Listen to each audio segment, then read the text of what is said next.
And we are live.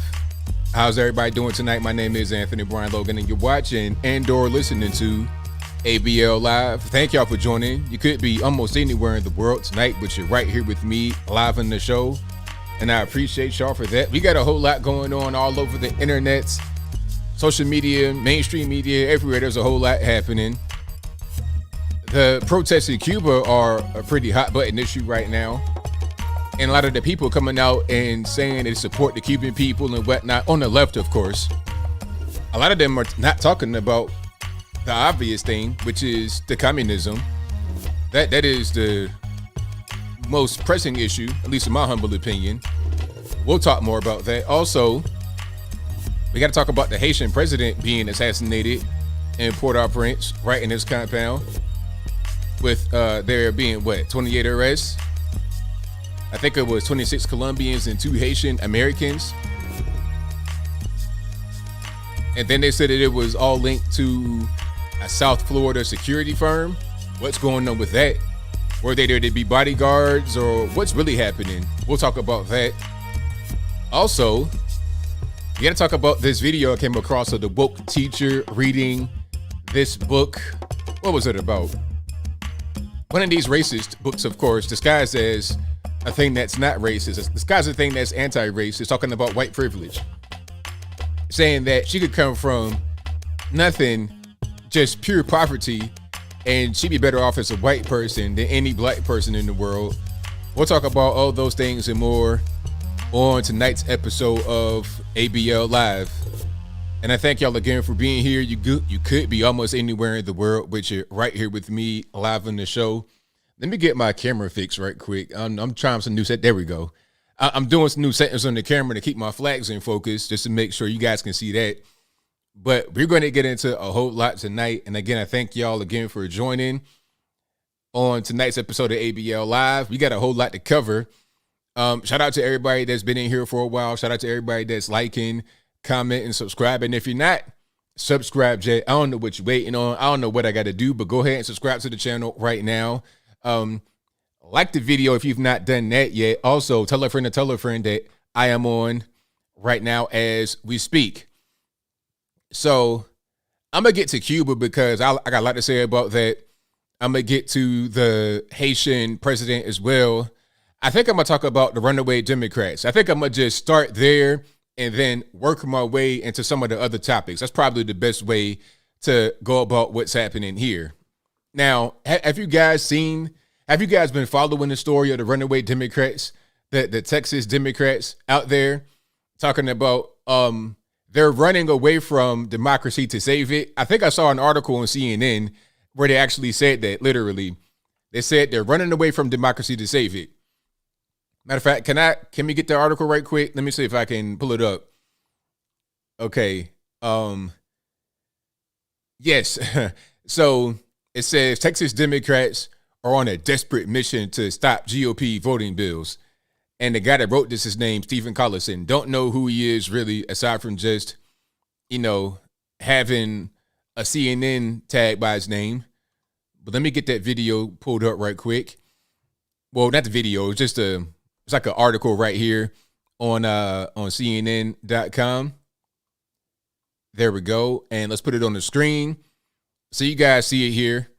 And they got your man on the screen, Jeffrey Toobin. I don't know how they're going to put this guy on the screen. Like, seriously, Jeffrey Toobin.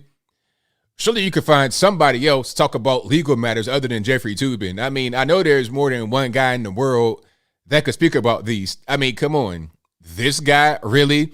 It's like, all right, if I'm running an R&B show, some kind of podcast about singing, I can find someone else other than R. Kelly. Just maybe. There's a bunch of other guys that can sing, but I digress. I'm getting way off track already early in the show.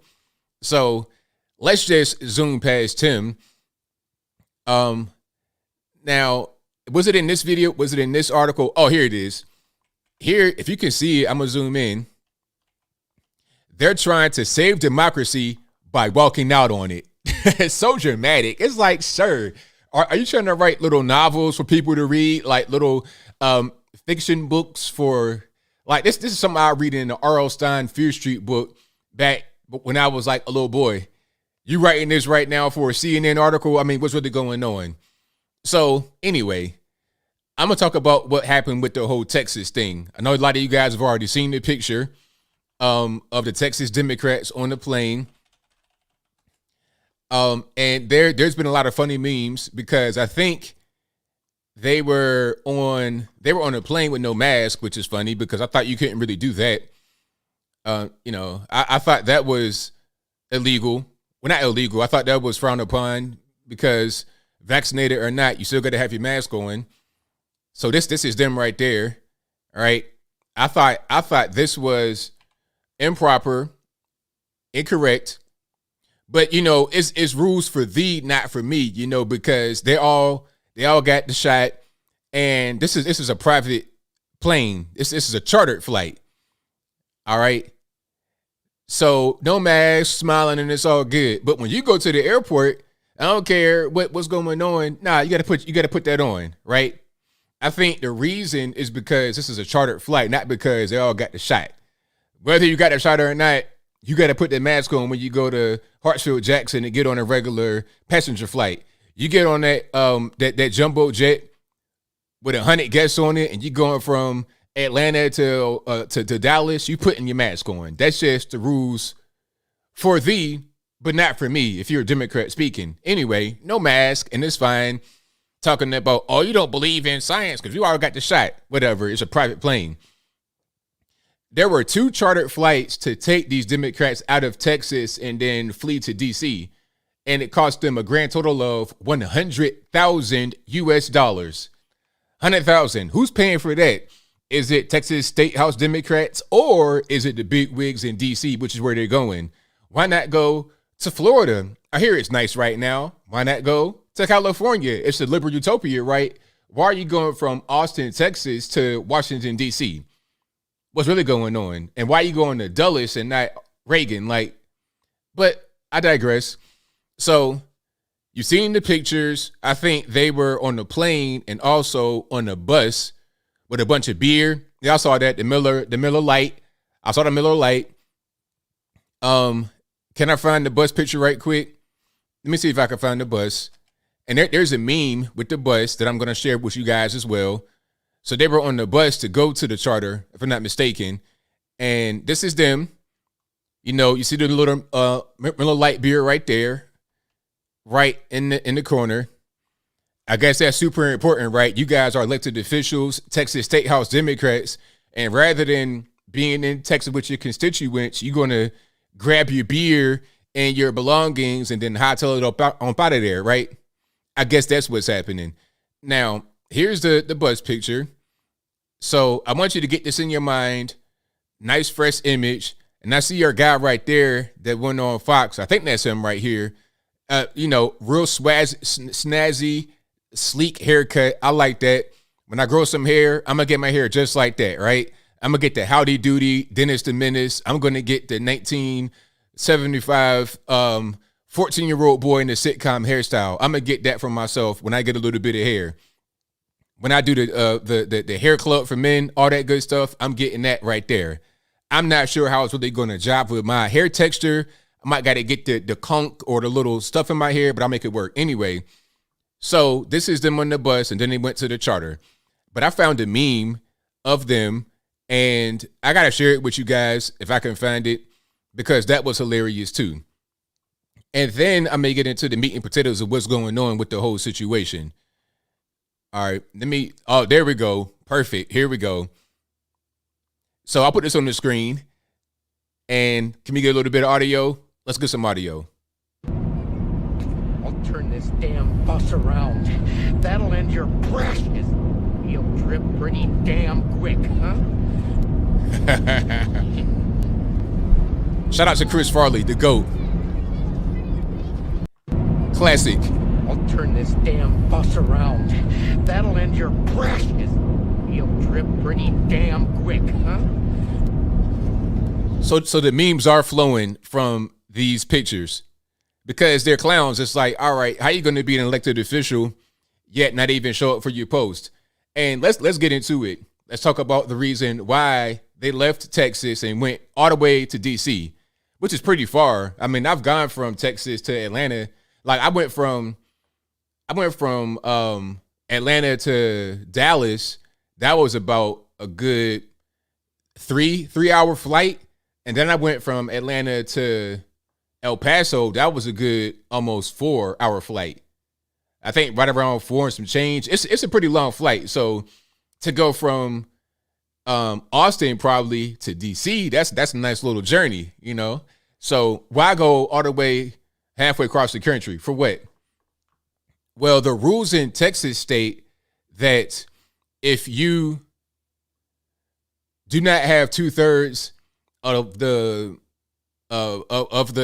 House there to vote, or if they're not present, if you don't have 2/3 of the House present, then you can't vote on anything. You can't. There's no proceedings happening because you don't have enough people present.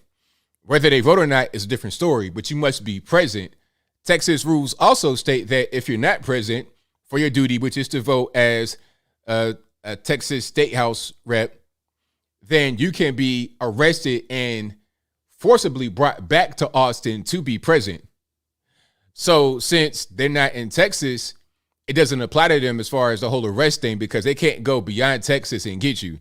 So, for example, if you're supposed to be in Austin, present to vote, and you decide to stay in Dallas and you don't want to go to Austin or you stay at your house in Austin, they could send police out there to come get you and bring you back to Austin.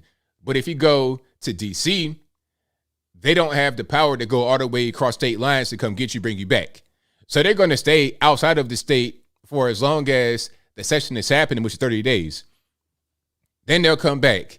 But what'll end up happening possibly is that they keep calling new special sessions over and over again for 30 days each.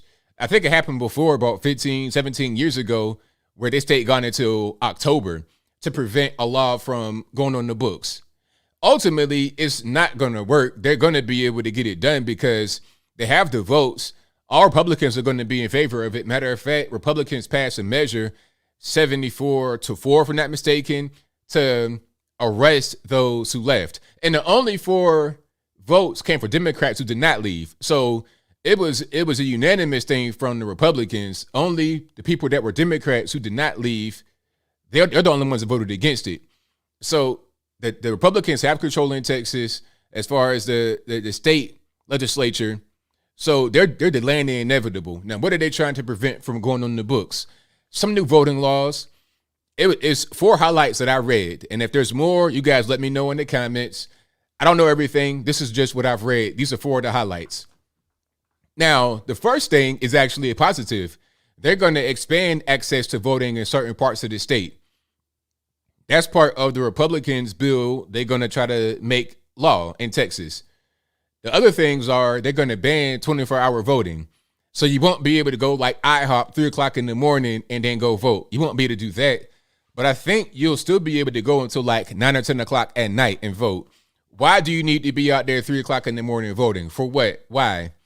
Unnecessary waste of money because you got to be able to man that. It doesn't make any sense. Have it closed at a decent hour. And that's for early voting too. And you'll still have early voting. If you want to vote by mail, you got to be able to prove who you are. I'm not really sure why that's such a big deal because I was seeing videos last time of people in DC when the whole universal mail-in ballot thing happened.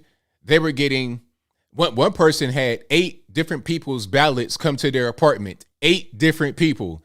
And if there's no voter ID, what's to prevent you from just filling them all out and sending them back? I mean, how can anybody prove anything was done wrong? I mean, you could just fill it out and that's it. There's no ID or nothing required. Universal mail-in ballots. Nobody needs to request it. I mean, it's just obvious there's a window open for fraud. I'm not saying that any fraud happened in the 2020 election because the TV told me that fraud is so rare, it's almost non-existent, and there was no funny business, although there's a bunch of new rules that came on the books at the 0 hour. It's a bunch of irregularities that were found in other elections. People like Stacey Abrams said that the election was stolen from her, and she's the real governor of Georgia. The recount in New York City happened. They found 135,000 fake ballots in the mix, and they kept counting as real ballots. Although those things happen, I would never say that elections are anything other than fair, safe, and secure, because that's what the TV says. CNN says it. MS-13 DNC says it. So whatever they say, I'm going to believe. But anyway, I'll move on. So what was the other thing? So I think they said they're going to close 24-hour. They're going to ban 24-hour voting. Oh, and if it won't be any more drive-through voting. That was a new thing they introduced during this pandemic last year. You have drive-through voting. So no more IHOP 3 o'clock in the morning voting. No more McDonald's voting. Nah, either you're going to go into the actual place and vote, or you can vote absentee. The same way it always has been. They want to talk about, oh, it's racist. The guy that was on with Pete Hegseth on Fox talking about it's racist. Before I get to the guy, so the people that went to D.C., the Texas State House Democrats, they went to D.C. and they're doing press conferences with federales, with some of the federal people, the senators and whatnot, some of the people that want to push forward federal legislation. And I think there's, I forget one of them, HR 1, HR 2, but I know the other one, maybe the same one, is called the For the People Act. And I've read a little bit about that. In an article, they said that voter ID is burdensome to people of color. It's like, what makes it burdensome to people of color? In Texas, you can get a free ID if you can't afford one. Totally free. So what's burdensome about free? I'm having a hard time understanding. Also, you could use the last 4 of your social to identify yourself. They make it so easy to identify yourself, to prove who you are. It's to the point where it's almost too easy. So my question to anybody that opposes Texas's new law would be, what's the actual problem? Is it about minorities? Is it about quote unquote voter suppression? Or do you want the window open to do whatever you want to do if you got to do it? That's what it seems like to me. There was no problem changing a lot of these rules in the 0 hour because of this pandemic, right? There was no problem. Universal mail-in ballots, that's fine. Drive-through voting, that's fine. 24-hour voting, that's fine. But when we say, hey, wait a minute, let's do things a little bit better. Let's tighten some of that stuff up. Now it's voter suppression, and you don't want black folks to vote. But those rules just came about recently, like last year. So why is it all of a sudden, if you want to go back to what we were doing in 2019, that's somehow voter suppression? How did you get elected, Mr. Democrat in Texas? Huh? How did these 2 chartered flights of people get elected prior to 2020 if the voting was just all messed up and minorities couldn't vote? People in Dallas and Houston and whatnot. How did that really happen? Okay, I'm just having a hard time really putting 2 and 2 together. But hey, yeah, it is what it is. We all know what's going on. So the guy that was on Fox, was it Taralico, I think his name was? This guy was just parroting some of the same talking points from the National Democratic Party.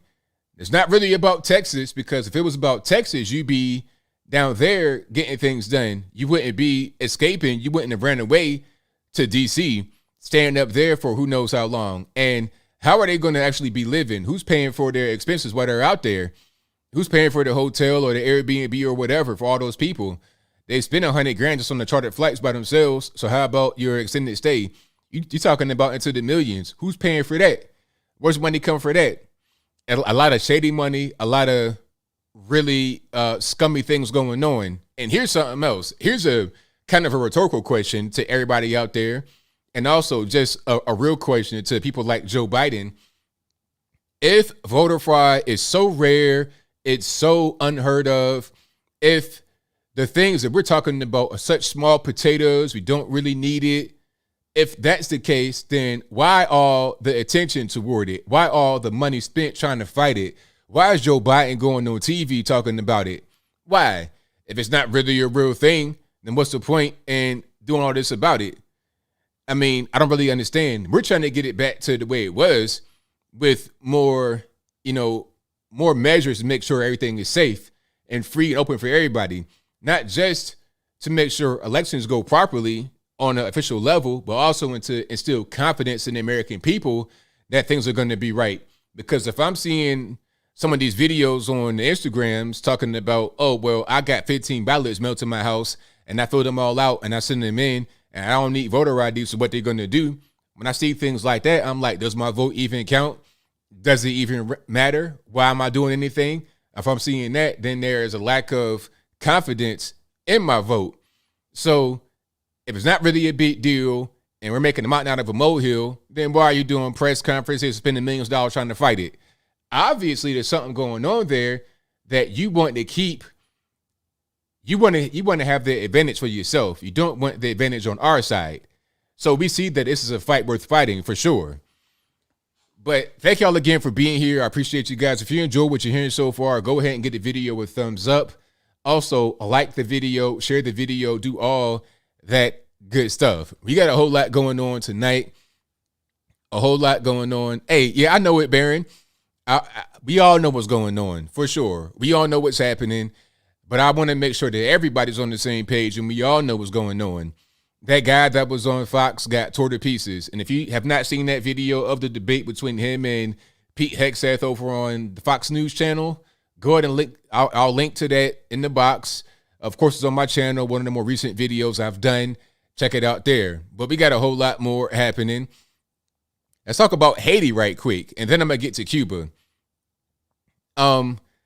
Let's talk about Haiti right quick. Do you guys? Okay, let me just back up. Do you guys really? What's your opinion about what's happening in Haiti right now? Is this some kind of operation, something that has the U.S. involved on the federal level? Is it some? Well, we know that there are some guys that have links to the federal government involved. There's some Americans involved. You got guys that are, quote unquote informants for the DEA. At least one guy was confirmed a DEA informant. The other guys work with other U.S. agencies aside from the DEA. Maybe the FBI. CIA. Who knows? Alphabet letter organizations everywhere, all throughout the mix. But before we get into that rabbit hole, let's back up. So the Haitian president is assassinated in his home on, I think, July 7th this year, 2021.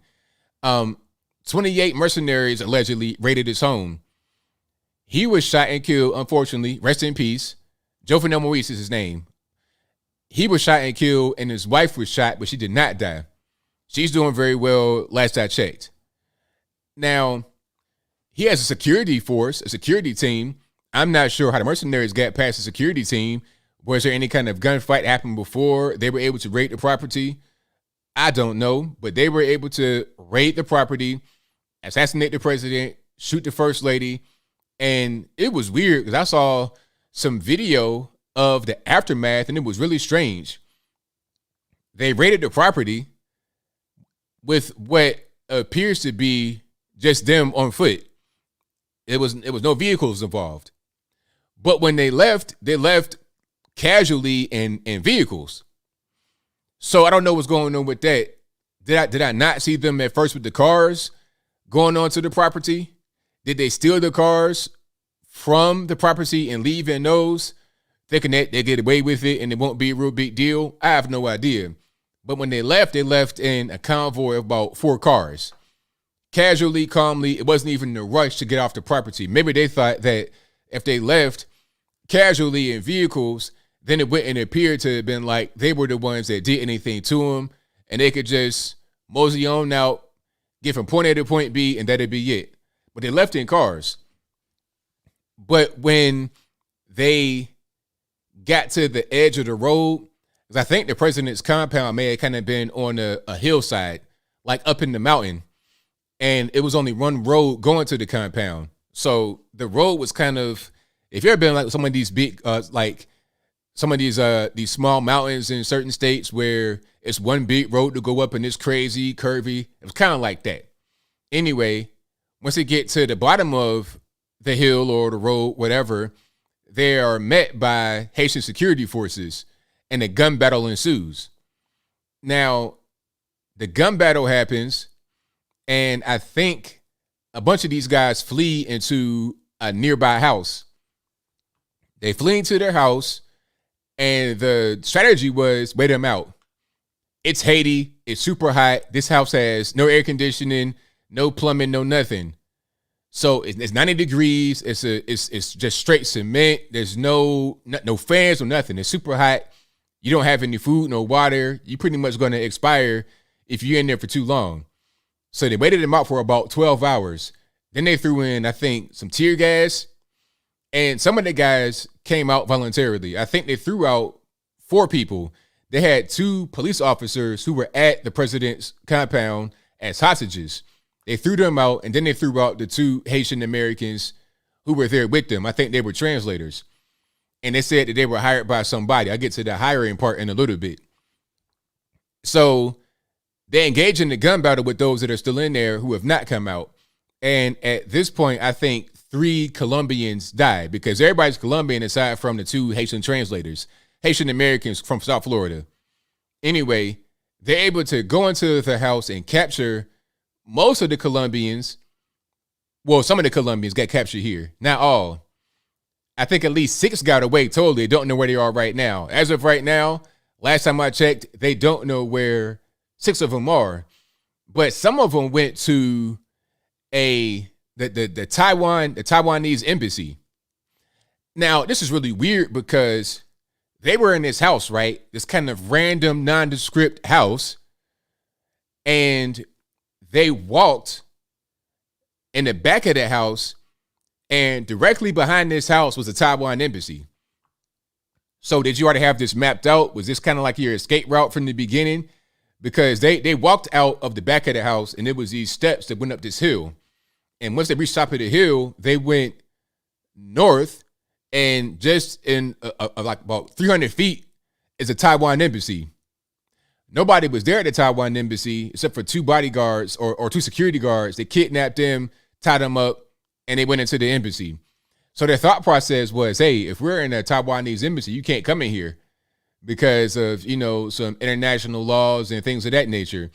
But the Haitians got permission from the Taiwanese to go in there and get them. So they did, and now you got a bunch of Colombians and a couple of Haitians in custody. Now, the Colombians say that they were hired by a South Florida security firm to go out there to Haiti. Now, I'm not sure if it was for an assassination, which is what happened. I don't know how it went from you're hired by a security firm with a front-facing company, a LLC, and everything else. I'm not sure how that happens, and you go to Haiti and kill somebody, but that's what happened. They got hired. And I suppose that the 2 Haitians that were the translators got hired by the same firm because it's a South Florida firm. The Haitians lived in South Florida, so it makes sense. Okay, go to Little Haiti or somewhere or anywhere in Miami area, find some Haitians, have them tag along, and then the Colombians were hired because the security firm is a Colombian firm, right? So you just hire your friends or some of your connects from Colombia, and they had Colombian passports. So I don't believe they were actually Colombian American. It came straight from Colombia and went to Haiti. There was one guy that said that they're not mercenaries and they're just security, and he said he would have been there as well, but he had the virus, so he couldn't go. That's what I'm reading so far. It's really, really confusing. All that I do know is this here. Now, the Haitian president was really averse to the vaccine. As of the time he was assassinated, there was not one Haitian in the country that had been vaccinated, at least unofficially. If they got their vaccine, they didn't get it through official means. They didn't get it from the Haitian government or anything like that. They were offered the AstraZeneca vaccine. He declined it. It's like, nope, don't want it. They said they got some kind of tea that works better. This is not my words. The Haitian president himself got on TV and said this. Got on TV and said it. Now, again, the TV tells me that I can't, the TV tells me to not promote anything other than the vaccine because we all know vaccines are perfect. Like the anthrax vaccine, that was fantastic. The first polio vaccine, that was fantastic. So the TV says don't promote anything other than the official CDC recommendations. So that's what I'm going to do, right? But anyway, he didn't want it. And when he dies, Jen Psaki does a press conference talking about, well, we'll go out there, we'll help them with whatever they need for the most part, and we're also going to send the vaccine within the next week or two. Well, wait a minute. The Haitian president had refused it when he was living, so how are you sending it right now? Did he reverse course before he died and accepted it, and now you're just trying to follow through with the plan was already in motion? There's an acting president that's there right now. Did you speak to him? Did you get his opinion about the vaccine? I mean, how are you going to say that after he died when he got on television and refused it? What's going on with that? I have no idea. I'm just throwing information out there to you. It's all facts. You can look it up. Jen Psaki said what she said. The Haitian president, Jovenel Moïse, said what he said as well before he died. Those are facts. You could take whatever you want to take from that and draw your own conclusion. Not only did Jovenel Moïse die, there were also, I think, 4 other heads of state, aside from Jovenel, that died.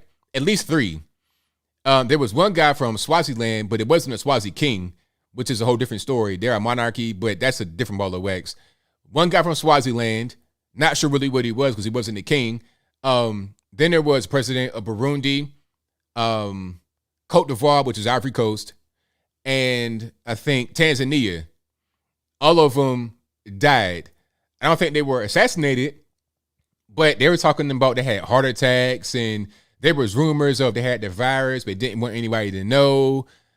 It's just kind of shady. They all died within the past year. Within the past 1 year, at least 4, maybe even 5 heads of state died in African countries and also in Haiti. Is it a coincidence? These guys are not really old. You're talking about in their early 50s, late 40s. What's going on? I don't know. It could be a coincidence. They could have just all had heart attacks. You know, presidents of countries just dying like that. But that's all I know. And as far as the Haiti situation, I guess we're going to find out more as time progresses. But what I do know is that at least one of the guys that was arrested for the assassination was a confirmed DEA informant. Confirmed. As a matter of fact, after they killed the president, allegedly, he called his contacts in the U.S., and they told him to surrender to the U.S., to the authorities out there in Haiti. And the person from the DEA, an official, confirmed it. Yes, they did call us. Yes, he is an informant. Confirmed it. So why do you have a DEA informant out there in Haiti killing the president? Why? And why are the other guys also informants? And then here's my thing also. If you get all these informants that are in on this plot to kill the president, why was there no alert to the U.S.? I mean, did we not know about it? If the U.S. can go and seize a Capitol rioter's Lego set, I'm talking about, it wasn't even, they said it was fully assembled. It wasn't even, they seized a box of Legos from a guy's house, and it was a news story. If you do something like that, and you got all these federales in on the plot to kill the president, how do you not know? Because it reminds me of the whole thing about Gretchen Whitmer, right? There were a bunch of guys. I thought it was only 2 guys involved with that were federales. It was like 8 guys involved with the whole Gretchen Whitmer, quote unquote, kidnapping plot that were federales. 8 guys. So yeah, you didn't know about it. Yeah, they were able to stop it because everybody that was involved with it was a Fed. Same thing with the whole Capitol thing. They picked up Enrique Tarrio like right before the whole thing popped off. And then they came out later and admitted that they knew that it might happen. They requested help. They didn't get the help.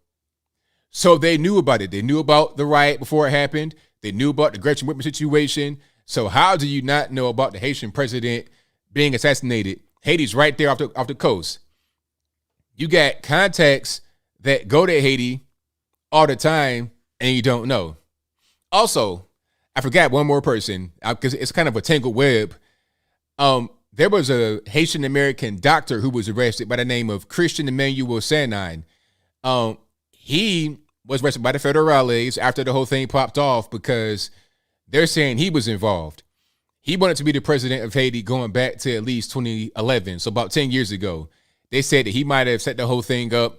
I believe he's a fall guy because, like I said, how do you not know what's going on if you're the federal government and a bunch of federales are involved with the whole situation? he probably reached out to a guy to make something happen who was probably a Fed, and the Fed didn't report it, in my opinion, allegedly. I'm assuming, guessing. So when they arrested the guy, the doctor, the Haitian doctor, he had a bunch of guns, ammunition. He had a bunch of Dominican Republic license plates, although he's Haitian and American. There was also a DEA hat that was there. Now, the arrest to me sounds fishy. I feel like he was a fall guy. I feel like he was a patsy. A DEA hat, really? I mean, how obvious can you get? Because remember, one thing they said was a DEA informant got arrested and everything was confirmed. Also, when they went to the compound, they allegedly screamed out, DEA, open up. So they identified themselves as DEA. One of the guys that got arrested is a DEA informant confirmed. And the guy you arrested in Florida, the Haitian doctor who may have been involved with it, has a DEA hat in his house randomly on the ground. Come on. I think that we are seeing how bogus some of this stuff is in real time, right in front of our faces. But we're going to see more from this for sure. We're going to get more leaks and whistleblowing and whatnot happening. So if anything happens, if I get any new developments, I'll pass it to you guys to let you know what's going on. All right. Now, let's go ahead and get into Cuba. And if you like what you're hearing so far, get a video with thumbs up if you're not done so already. Let's get into Cuba right quick. Now, Cuba is experiencing widespread protests all over the island. I mean, at least they were. I don't know what's happening right now because there's no internet on the island.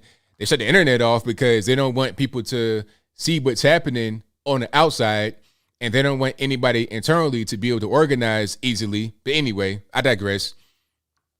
So Cuba's having widespread protests, and people have all types of takes about why they're doing it. I'm hearing things like they're protesting due to lack of the virus vaccine. I was like, really? Because of no vaccines, that's why they're protesting?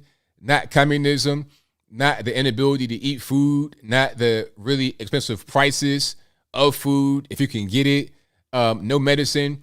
And when I say medicine, I don't mean the vaccine. I'm talking about things like, I don't know, butterfly, like to get stitches, rubbing alcohol, like basic medical supplies. They don't have it. Antibiotics, forget about it. They don't have basic medical stuff.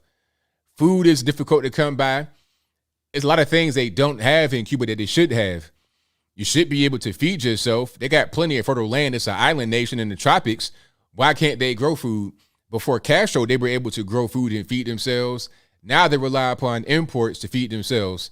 And I think most of their chicken comes from the U.S.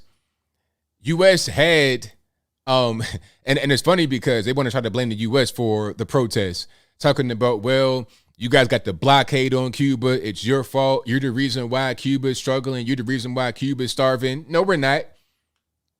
First of all, the trade embargo is not a blockade. The blockade only existed for like half a year back when Kennedy was living.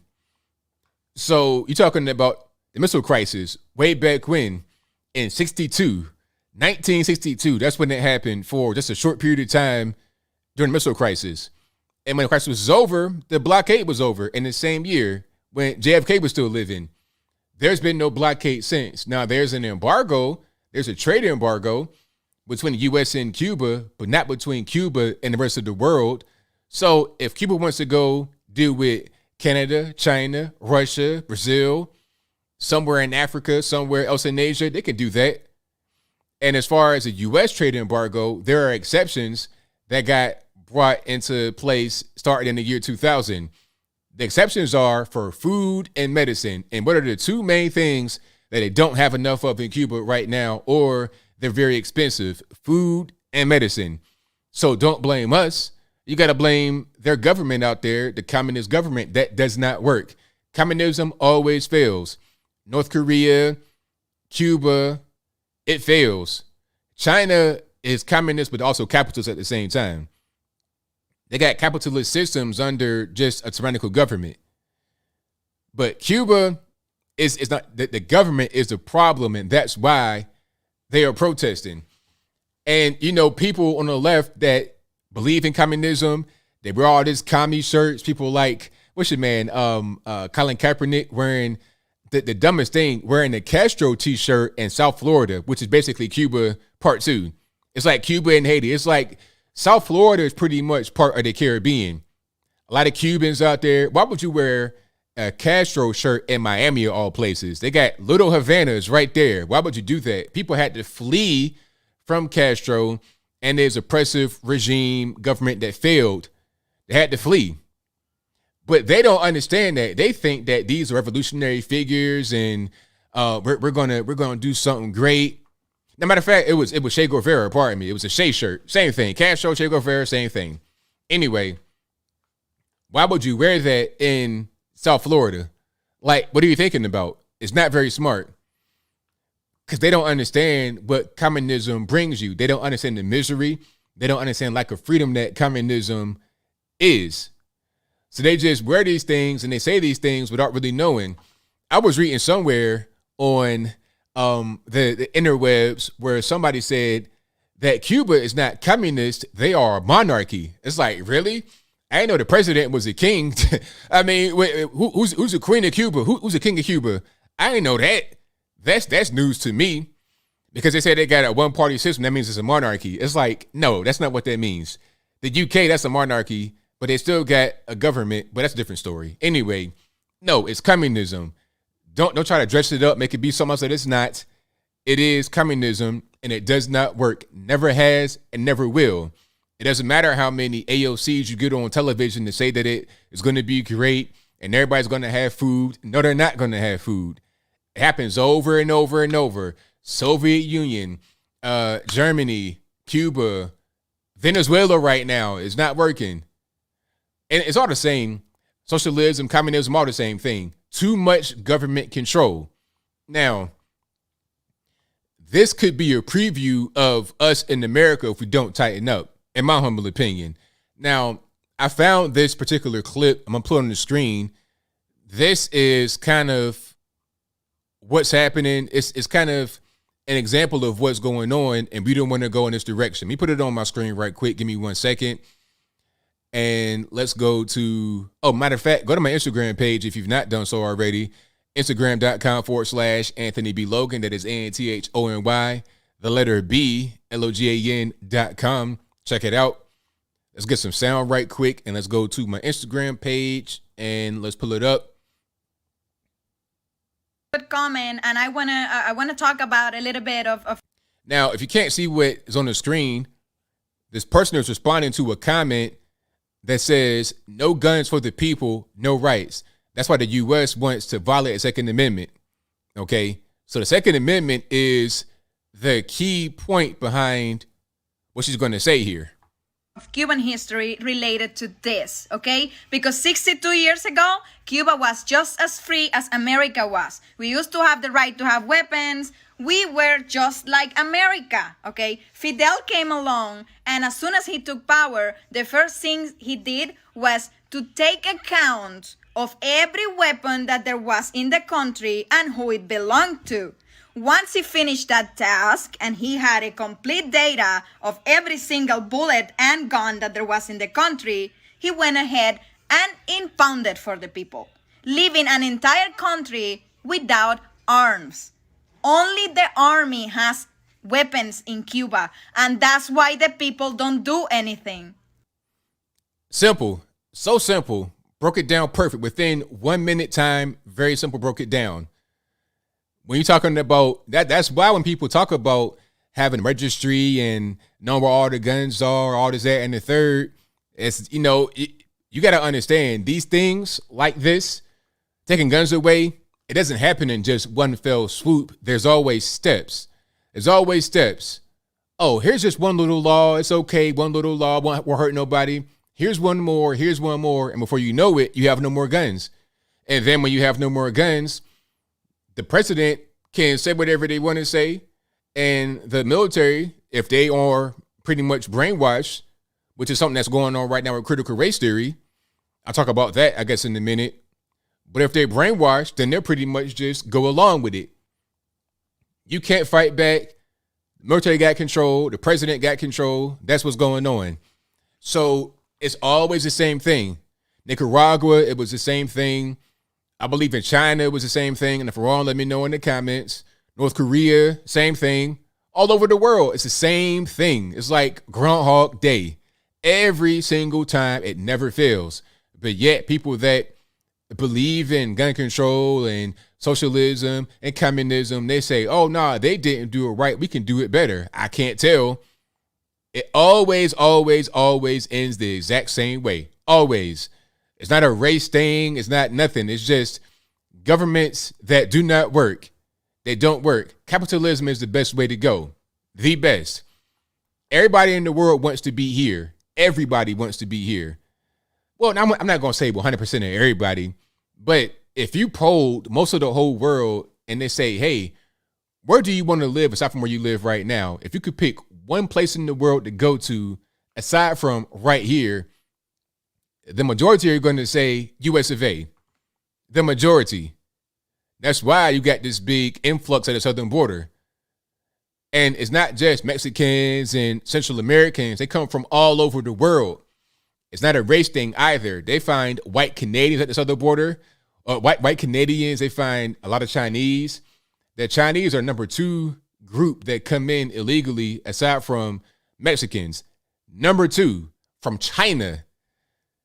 Because they come through the border, it's easy. They can go fly to Colombia somewhere, Panama, and hitchhike throughout the country, get a coyote, and then wind up right there in Texas and go to wherever they want in the whole country. Speak a straight Mandarin, ni hao ma, all that, go to wherever they want. That's the reality of the whole situation.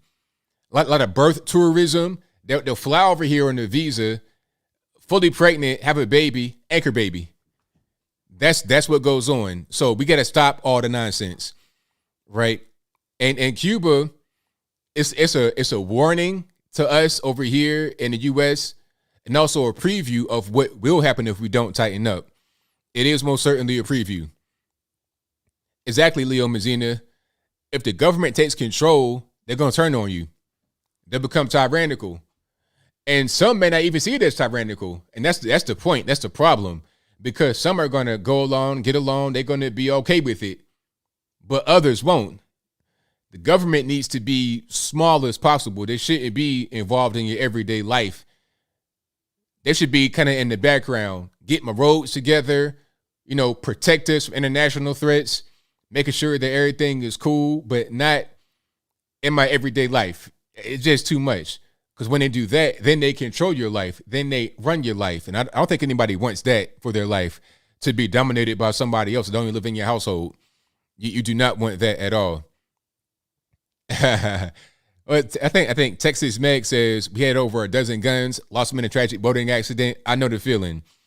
I've had that boating accident many, many times. And it's always, every time the guns get lost, it's always as painful as the first time. Always. So yeah. Hopefully, Cuba is able to get beyond their government system. I'm not really sure what the answer is. I'm not sure what the U.S. can do. I know one thing is that you don't want to play into what the government wants, because the government may want to have ties become back normal. And if you do that, it might make it worse, because then it may become empowered to oppress them more over there. I'm not sure what the solution is. But what I do know is that the blame can't be placed on Americans, because we're not to blame. It's not us. You could trade anywhere in the world, and America does provide plenty of food and medicine to Cuba. But where is the food and medicine going if they have a shortage of it? What's the government doing? Taking all the money, doing whatever they want. That's a problem. If they can just tighten their government up and take their country back, then they'd be on the right track. And that's as simple as that. At one point, I think America had Cuba the same way we had Puerto Rico. It was like a territory after the Spanish-American War. If I'm wrong about that, let me know in the comments. But then they gained their independence, and then came Castro after that, and then it was all downhill from there. But I'll move right along. Thank y'all again for tuning in. We got quite a few more things happening. Oh, did you guys see the George Floyd kerfuffle? So there was a mural in Ohio of George Floyd, and I guess it was on a brick building. It's weird because, matter of fact, I can just show you better than I can tell you. So here's the original mural. This is the way it was. Now, I do see the Chola lip liner. I don't know who did that or why they did it, but somebody did it. Basically, a little mural on the side of a building. It's a brick building, right? Now, the building happened to get struck by lightning, and it hit him like dead on right. The face of the mural got hit directly by the lightning. So here's the aftermath. Now, a few things here. First of all, matter of fact, can I get a little bit better zoom in? It's the same picture. But here's the thing. This appears to be some kind of brick facade in front of the building because, like, the bricks of the mural came down, but the building behind it did not get demolished or destroyed at all. It's only the bricks in front of the bricks of this particular property. So I'm not sure what's going on with that. I don't know. Double brick, though, I don't know what's going on. Anyway, the actual structure of the building seems to be pretty straight. But lightning hit the mural and crumbled it right on his face. There's another face right beside George Floyd's. I'm not sure who that is. Probably somebody else, like a community person. That face is totally 100% untouched. Totally untouched. It's only George Floyd's face. Now, I'm not necessarily a super religious guy, but at a certain point, I do believe in God. I believe in higher powers, all of that. If that ain't God trying to tell you something, I don't know what is. A direct hit. The building didn't get collapsed or anything. Lightning struck right on the face of the George Floyd mural right there in Ohio. All right. So it's super crazy, but that's what happened. You know, what they call it, like the false idols, idolatry. Because, you know, some people are praising George Floyd as a saint. I heard it on television on one of these alphabet letter TV networks. They said the idea of Saint Floyd sounds great. It sounds good to exalt him to a high level. People like Nancy Pelosi and also George Floyd's girlfriend, both of whom are white, talking about they're glad that he died. They thank him for dying. They thank him for dying because they're able to get X, Y, and Z accomplished. That's what they said. It wasn't me. I don't say anything like that. I would never. But they said it. So maybe it's message like, okay, you guys are doing too much with George Floyd. We're going to go ahead and send you a message. I mean, it's a direct hit right on the thing. The other face right there, untouched. But George Floyd's face is gone off the mural from a lightning strike. And if you can't see it right now, go to my Instagram page, instagram.com/Anthony B. Logan, and you'll see it right there at one of the top images. It's right there on my page.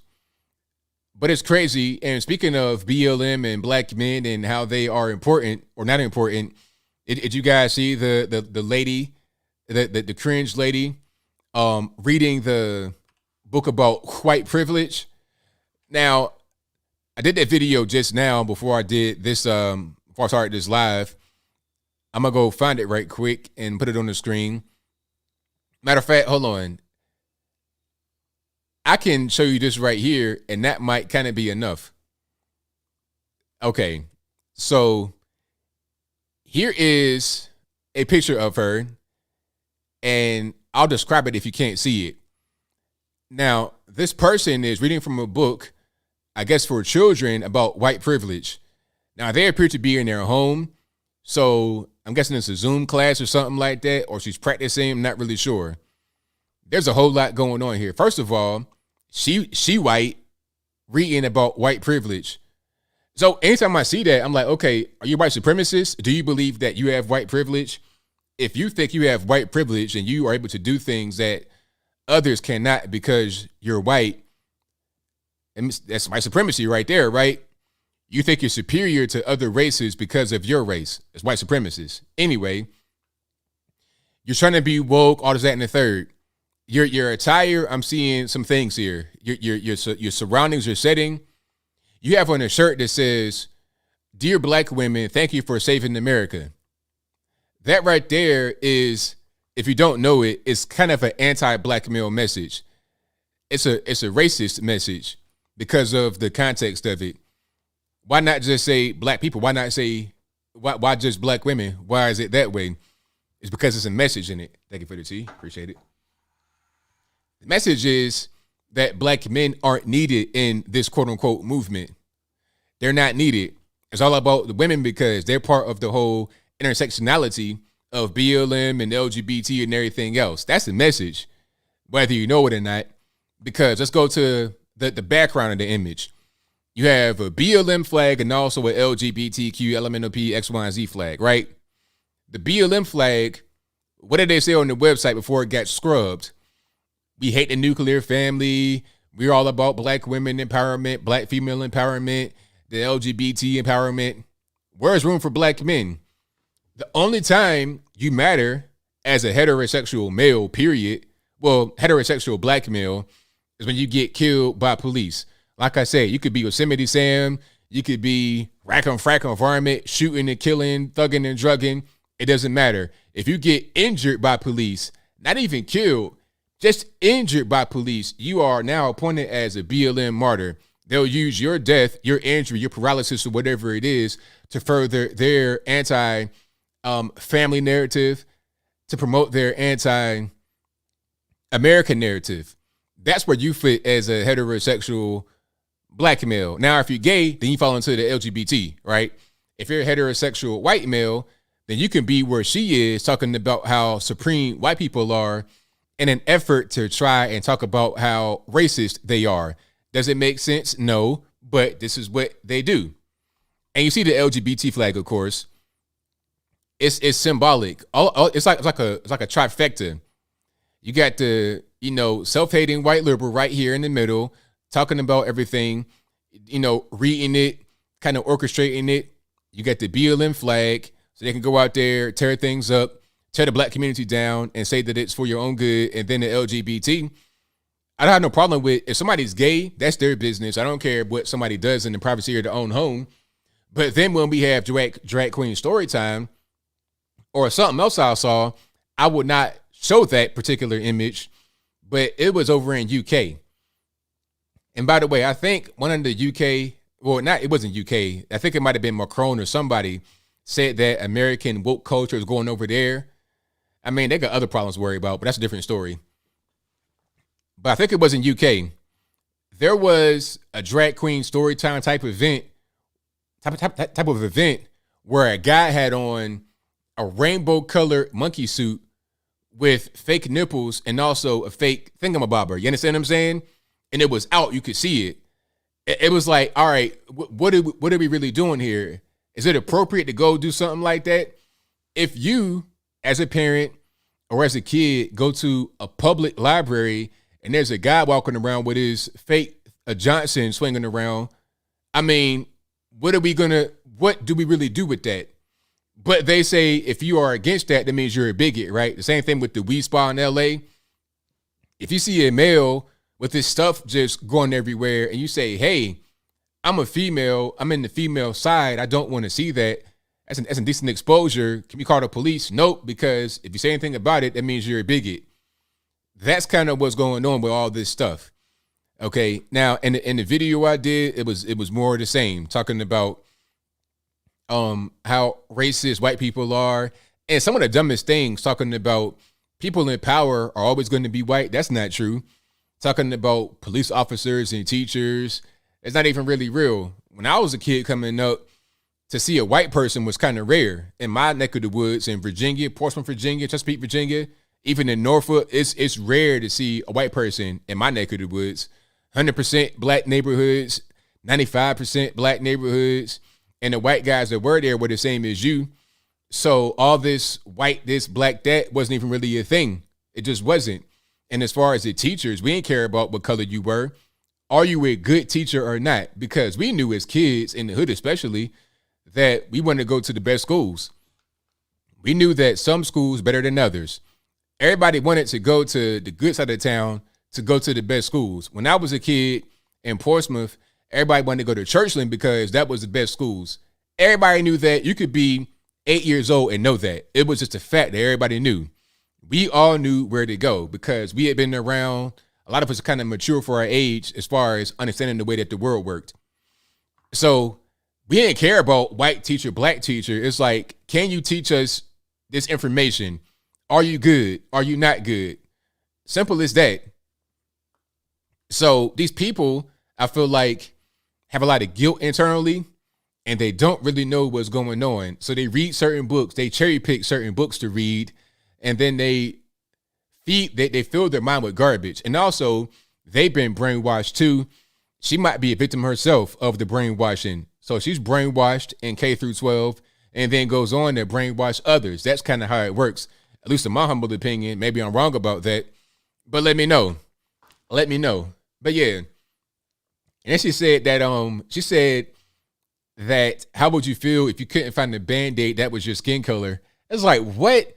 I didn't even know until I got to be an adult. I'm talking about in my 30s. I didn't know that Band-Aids were supposed to be your skin color. I had no idea. You think I cared about that? You think I cared? Like when I got a little cut or a boo-boo or whatever, it's like, okay, put the Band-Aid on. I ain't care that it was a tan color. So what? Why does it matter? And you got some light-skinned black folks that got that same kind of color. So who cares? It's all about, can I stop bleeding? Do I need stitches? Do I need to call the ambulance? The amber lamps? Nobody cared about that. That's not even, this whole thing about the skin color, the Band-Aid skin color, that's just marketing. That's pure marketing to try and sell you on some new Band-Aids. Hey, okay, here's some black Band-Aids, and we'll charge you $1 more. Buy these. All right, cool. It'll be the same process, the same price to make them. They'll charge you more for it, and you'll buy it because you are so caught up in wokeness. Nobody cared about that when I was a kid. Can I stop bleeding or not? I got cut one time with some glass. I was in the house, and Mom was doing some cleaning up, and she had a broken mirror and a bag up against the wall. And we're in an apartment, it's small, and I'm going down the hallway, and she's coming too at the same time. So I back up to let her go by, but when I back into the glass, so the glass went through my leg. I'm talking about like it was a whole it's like a football in my leg, a football size hole in my leg. So at that point, was I like, oh, am I going to get some white Band-Aids? Or is it like, hey, I need to go to the hospital right now to get my leg stitched up? Okay. And then when I got that, they were black stitches. Is that racist too? So dumb. But I digress. Thank y'all for being here tonight. Definitely appreciate you guys.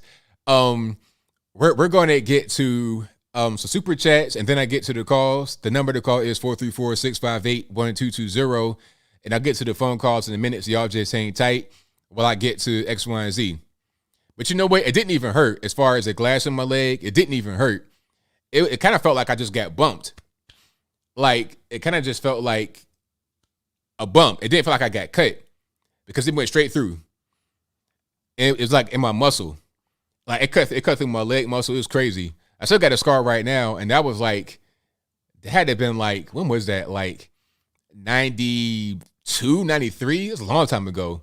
I still got that scar right now, and I can still feel it. Yeah, it was crazy. I didn't care about can I get a black Band-Aid? That's first world problems. Who cares? Nobody cares about that. How about Cuba, where they don't have no Band-Aids or alcohol or stuff like that? That's an actual problem, not have medical supplies. A first world problem is I can't get a Band-Aid that matches my skin color. So dumb. It wasn't even it wasn't a lot of blood either. When I got cut, it wasn't a lot of blood. It was weird. I mean, there was some blood afterwards, but it wasn't like it was gushing blood. I didn't hit no artery or nothing like that. Yeah. It hurt worse when I cut my leg when I was racing. I was racing some kids when I was in like 4th grade. I was racing like outside at recess. I was racing, and then it was a tree that had a branch that came from the bottom of it. It was like a knife. It was crazy. When I got cut by that, it was like getting cut with a blade. Like I got a $150 on my face, but on my leg. And when I got cut, it was like all types of different colors. It was like yellow and orange. It was crazy. I was like, man, am I about to die? Did I get an infection immediately? But I was fine. It was like a scratch. It didn't even require stitches. All right. Super chats did not get to the calls. Yeah, you know, a lot of kids nowadays would see that and kind of, you know, fall out. But I feel like people are getting softer. And I think a society that's making people get softer. They make problems that are no problems. It's just the whole Band-Aid issue. And, also what she said was minorities feel nervous when they walk by a police officer. Nobody feels nervous. Like, if you feel nervous walking by a police officer, it's because you're involved in some kind of crime. Now, if you got crack in your back pocket, you might feel a little nervous. But if you're a regular normie, you're not doing anything wrong, why are you nervous? For what? What's the point of being nervous around a police officer? You didn't do anything wrong. You're a regular normie, working, going to school, doing whatever you're doing. What are you worried about? Why be concerned? There's no point. All right, let me get my tea right quick. Yeah, the scab, it was a weird color scab.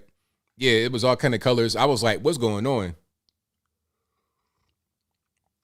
Yeah, kids today ain't built for that. Like, the things I saw, like I say all the time, I've seen a lot of different things in my life. Kids nowadays, they're not really built like that. Some kids, not all, because some of you guys are crazy. Exactly, Justin Williams. Softer men provide hard times. It's a cycle. Soft men provide hard times create hard men create soft times. And it goes on like that. I think there may be a point in the near future where we go back to the hard time. It won't be necessarily super hard because of technology advancing, but it's going to be harder. It won't be as easy as it was in the past, in my opinion. But I don't have this doom and gloom outlook. I think that things are just going to get different. It's going to be a lot different. You got this culture war going on right now.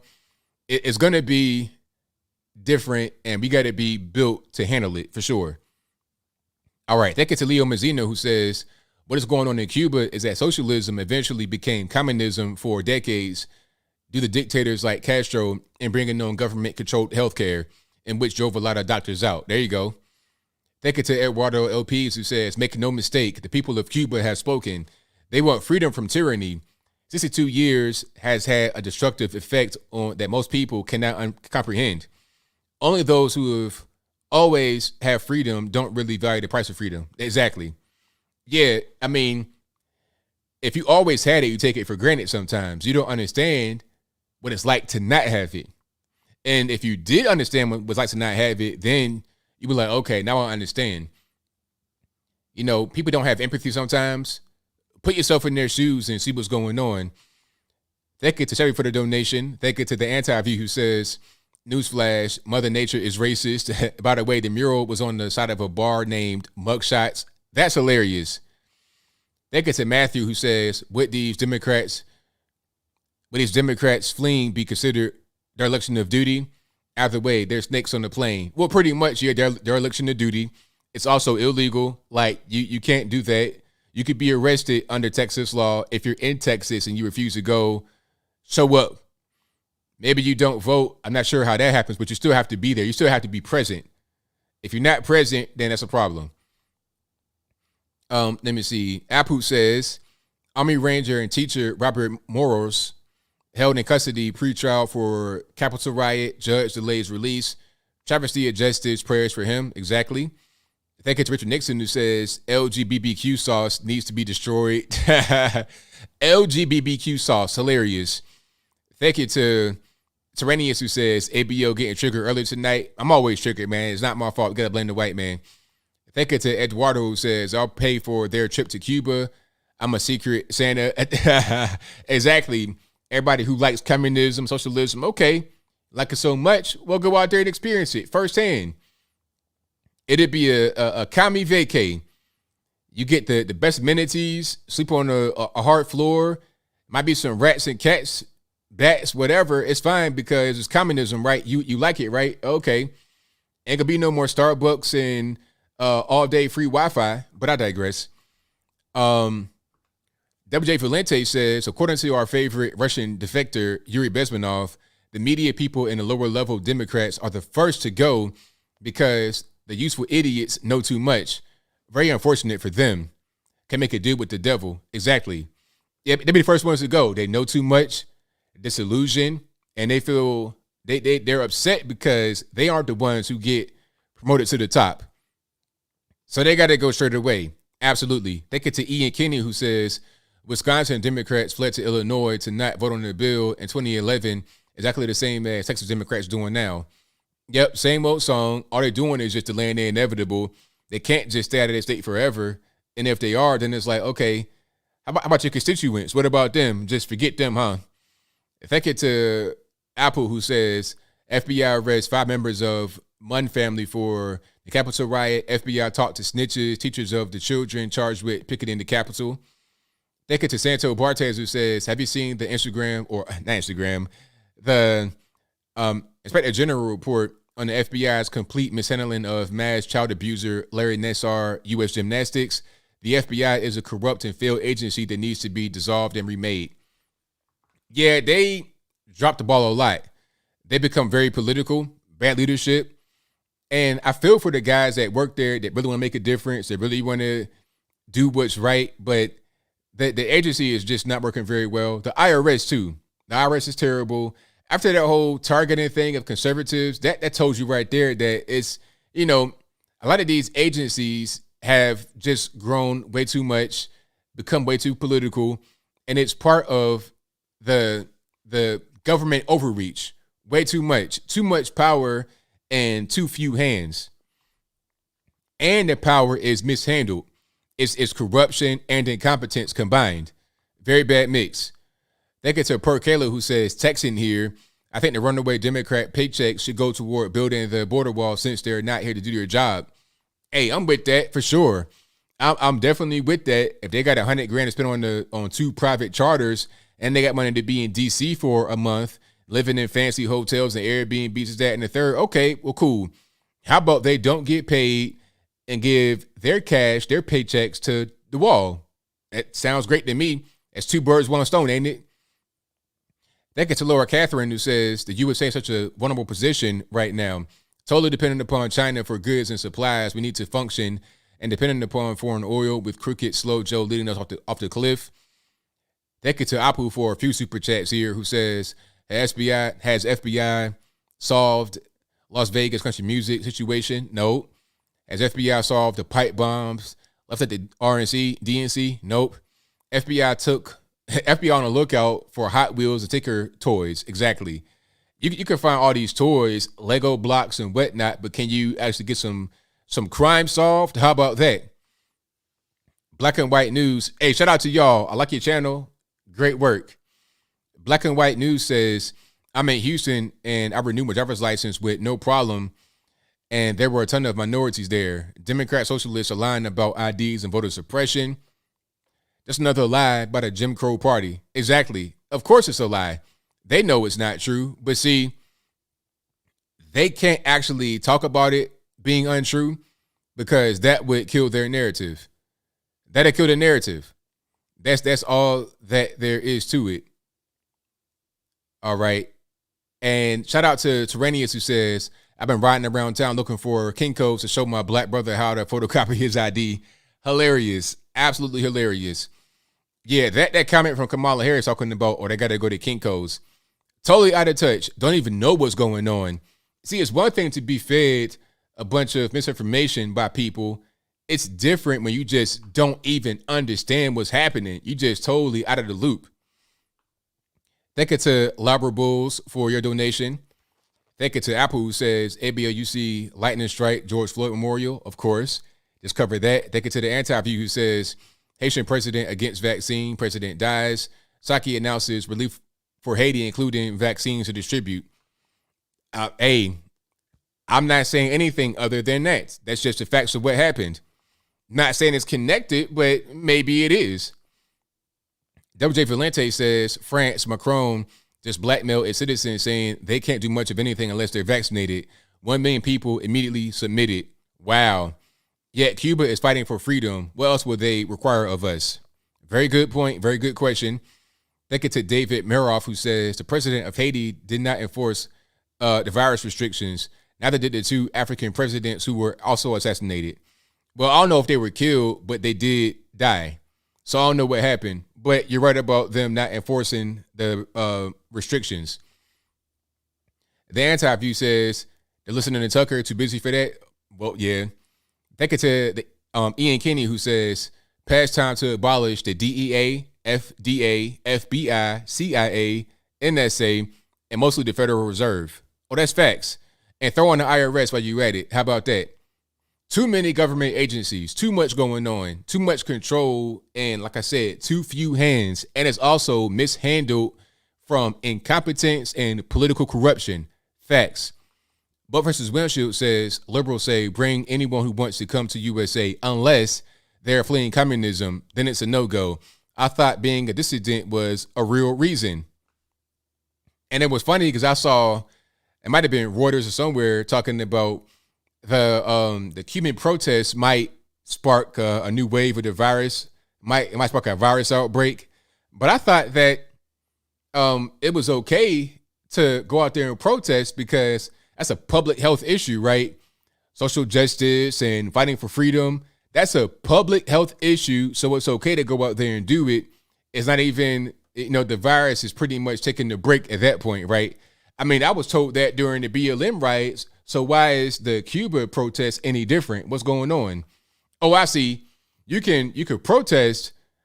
You could protest in favor of communism, but if you're against it, then that's a problem. Oh, okay, got it. Thank you to Lou Marlowe, who says riots in France, Cuba, and South Africa. # Biden riots. There you go. Thank you to Killer Queen, who says I never give up my guns, as you shouldn't, as you should not. And thank you for that.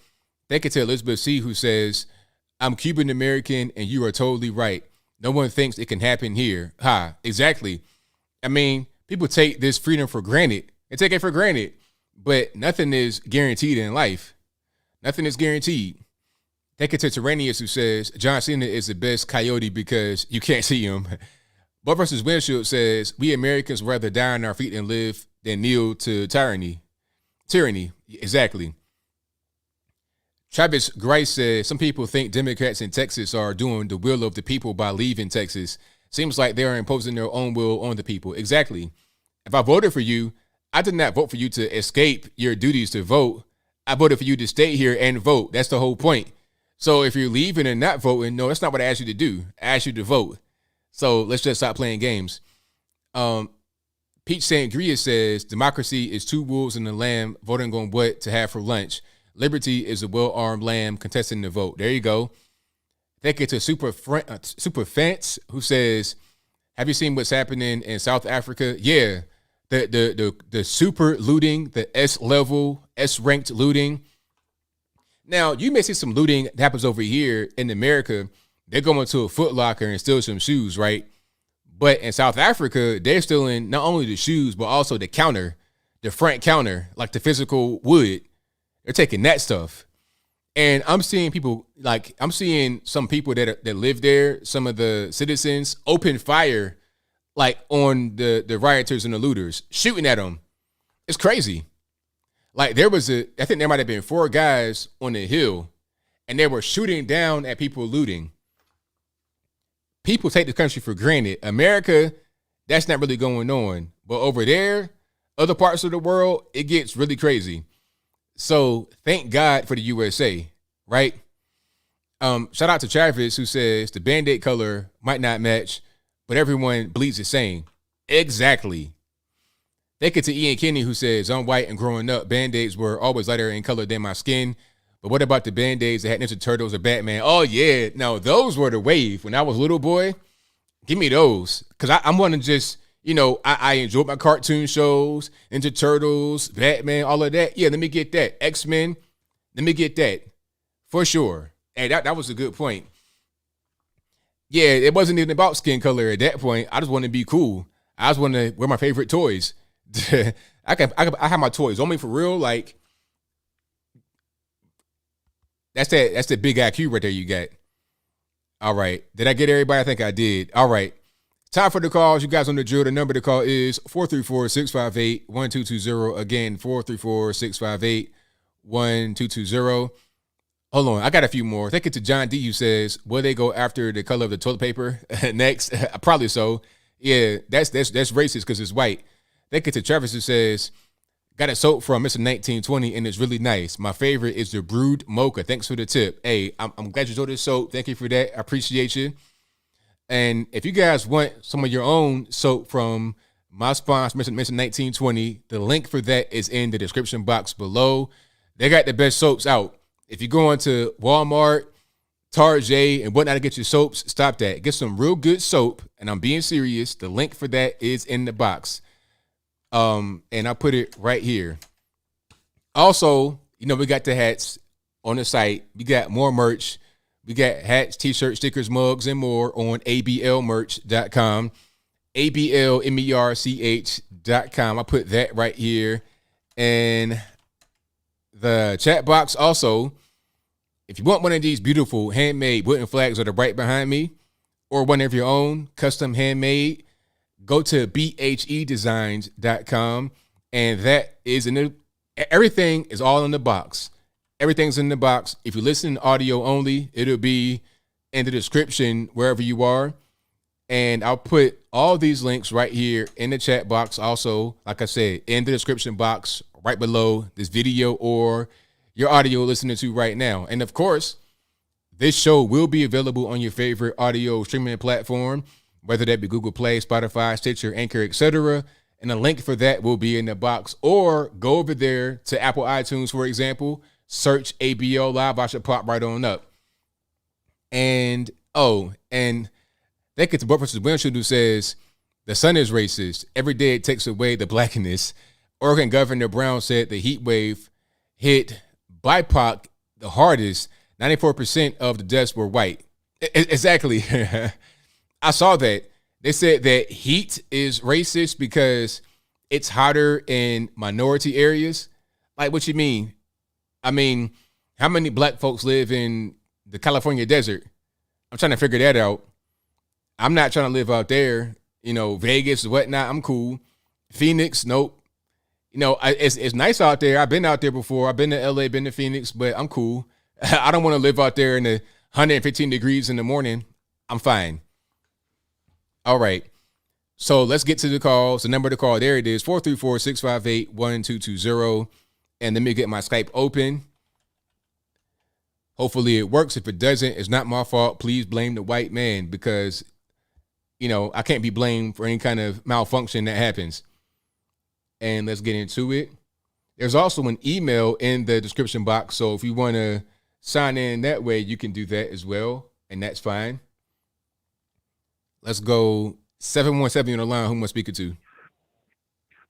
Hey, ABL, it's Moses. How you doing tonight? I'm well. About yourself? I'm doing very good. Very blessed and fortunate to be talking to you, and I'm happy about your work. You are doing really good work, man. Thank you. So I just read the story about the Oakland police working with the community. I don't know if you read anything about the Oakland police and basically the community trying to work together to solve the problem with crime. And then you have these, I would assume, Antifa college kids that think that they're entitled, saying F the police, putting the signs right in front. And then you have these women of, and I hate using this term, man, women of color that are mothers that are saying, we don't need you to solve our problems. Do you see a good turnaround when it comes to like the cops and communities probably coming together, or is that going to really take some time? Because I don't know if you read that story. I think Greg Foreman break that story. So I don't know if you read on that. Do you think we're gonna see a big turnaround with the communities and the police and with this crime skyrocketing? Nah, I think that the community can't really do a lot, because if that was the case, then it would have already been done. It's not like, this new initiative would just create a thing that wasn't already available.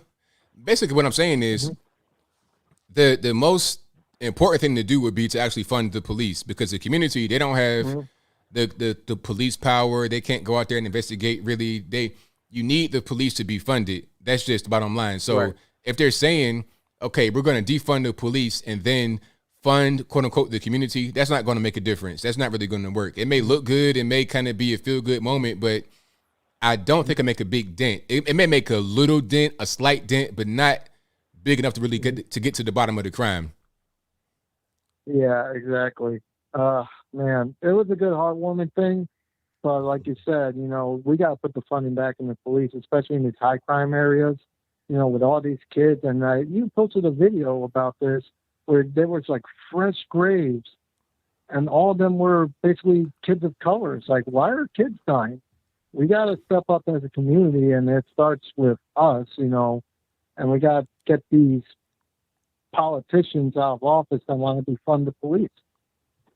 Exactly. That's correct. And that was in Philly. You know, there's a bunch of fresh graves in the cemetery, and it's like that all over the nation. So that's the bottom line, really, to get down to the bottom of all the crime and all the killing and things of that nature. You know, a lot of the feel good stories that just shows, I guess, a highlight of society, but it doesn't show the street level violence happens every day. So we got to get down to the core of that. And at a certain point, we got to be pretty serious about it. All the PR stunts and whatnot, that's not really going to get her done. Exactly. It's not going to get it done. Well, I know you got a lot of calls. I know you have a busy night. Like I said, I appreciate your work, man. You are one of the few people that really bring hope to this country. You, Candace Owens, Officer Tatum, Greg Foreman, many others. You are a godsend, and I got to say, it's God bless you. God bless everybody in the chat. Let's keep up the good fight and don't lose hope. Don't lose hope, guys. That's all I can say. Thank you for the call, man. Definitely appreciate you. Hey, appreciate you. Bye-bye. Shout out to the caller. Great call. And shout out to Unifier TV. Unifier TV says, I want to publicly apologize for oppressing my son today with addition flashcards. Subjected him to all that racist math. Hey, man. Yeah, that's so racist, man. Flashcards, how dare you, man? I gotta call the people on you, man, because you're not doing right. But now, shout out to you, man, for doing the right thing, for real. That's how you got to do them early and let them know what's going on. So then once they get to be getting older and older, they got that knowledge. That's where you got to go about it. Because, you know, talking about the government, trying to rely upon them, you know, don't hold your breath on that one. Let's get to a few more here. 805 in online. Who am I speaking to? Oh, hi. This is Cassandra in California. All righty. What's going on? Oh, nothing. Now that I'm on here, I'm all bumbled.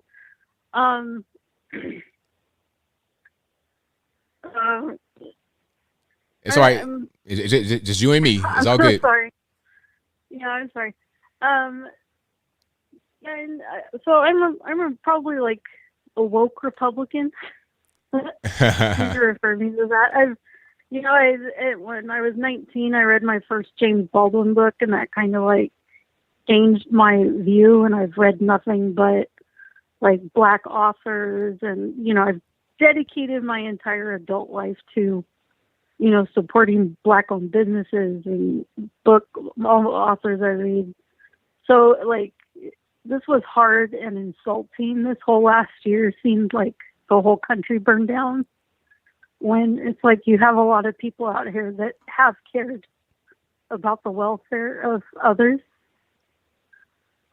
So, and like when George Floyd happened, like it obviously was hard for anybody to see, but the left and all the people that support the left, their solution was to burn everything down. I actually reached out to prisoners and sent them money and put money in their commissaries because I knew that they were locked down. And I helped one guy like transition out. He was getting released from prison, and he went down to New Orleans to a halfway house. And so I bought him clothes, and I supported him for a year to get back on his feet. It obviously didn't work out because he couldn't really get out of that, victimhood mentality. But, we're still friends, and, I still help him out. But I mean, so what happened? Did he go back to prison? Yeah. Oh, well, kind of. He was with his cousin, and their car broke down, and he wouldn't just ditch the car. It's not his car, and because he's walking around randomly in a parking lot trying to get a signal to use his phone, you know, he ended up being looked at like he was doing suspicious activity. So he got himself arrested for a night, and then he got out the next day like a moron. But other than that, no, he's managed to stay out, but he just hasn't managed to get out of that mentality, you know, smoking too much, drinking too much. And, you know, I guess his brothers have been trying to help him. His cousin tried to help him. I tried to help him, but, you know, he can't get out of that victim mentality, you know. And, you know, I think he has more going on, like schizophrenia and stuff, you know, just based off of obviously the kind of trauma he went through growing up in the area, and like, you know, gunshots and everything. So, but, you know, all the people on the left want to burn the country down, and, you know, there's other ways to help people.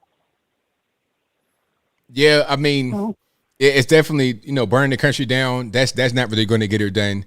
And all it's going to do, because they go into a lot of these black areas too and burning that down, talking about, oh, it's for your own good. We're protesting for you. Meanwhile, you know, you done burnt down some grandma's store she go to all the time, and where's she going to go now? So I think people just have an ulterior motive politically, and they want to use some people that feel really compassionate about the black community. They want to use their pain, and they want to use their altruism as a weapon against them to try and get certain things accomplished politically. That's what it's all about. Yeah. Yeah. And it's sad. Like, you know, I wish that like the people in the inner cities could see that they're in the best system they can. Because even the rappers, regardless of what people think of the trap or rap music, like they live in a republic, which allowed them to go straight out of the ghetto, get money right away, self-made, you know, say cheese, hood vlogs, all these things they were able to do right from their own inner city and get money and get off the system and do their own thing. Like, you know, they should recognize that is a good thing. And if they trade it for anything else, they don't know whether they'll be able to do that. So, you know, I mean, they're doing exactly what, you know, capitalism is built on, which is being self-made. That's right. Right on. Yeah. So that's it. Well, thank you for the call. I definitely appreciate you. All right. Thank you. All right now. Bye. Shout out to the caller. Hey, I got some really good calls, some interesting calls from all over the place. So thank y'all for being here and being the best audience on the internet. All right, let's get to the next one here. 702, you're on the line. Who am I speaking to? Hi, ABL. This is William from Las Vegas.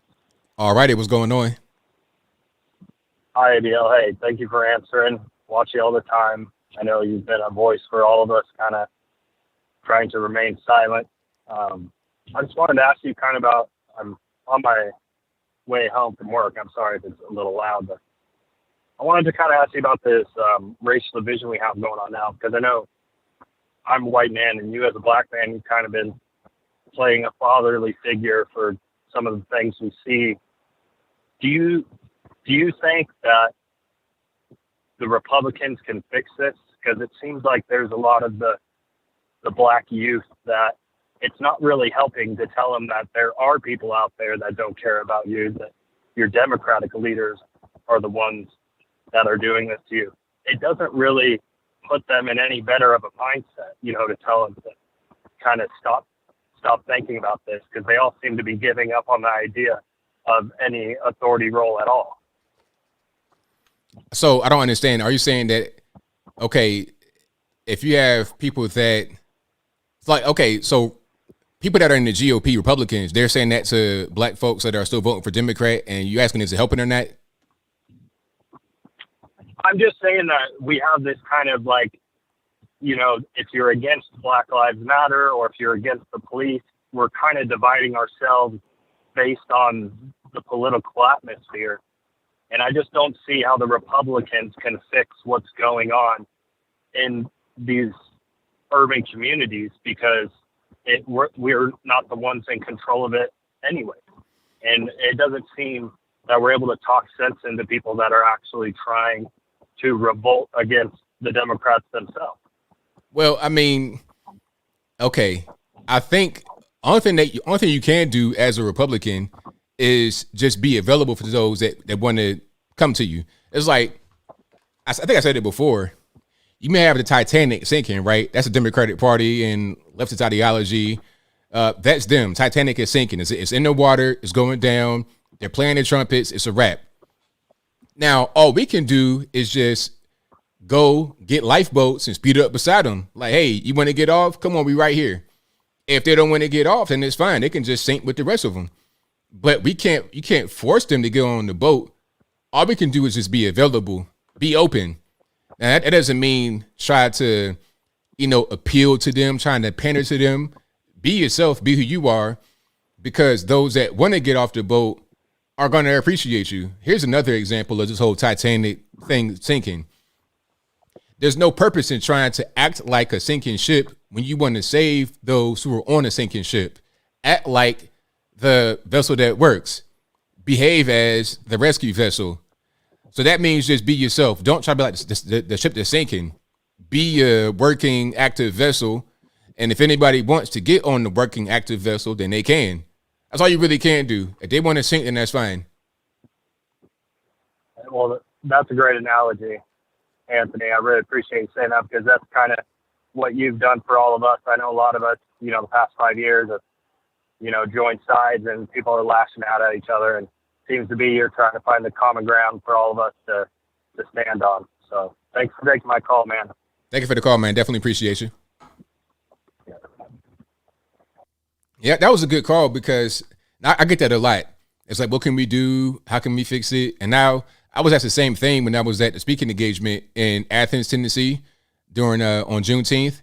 I was asked the same question, and it's like, don't try to pander, don't try to be like them, because I see that a lot. They try to find common ground. I mean, me, I'm just a regular person. So if you talk to me, if anybody talks to me like one-on-one, I'm a cool guy. I don't care who you are. I'm just I'm just me. I'm just a regular dude. I'm not necessarily some kind of political ideologue just trying to, preach to you about politics all the time. I'm just a regular person.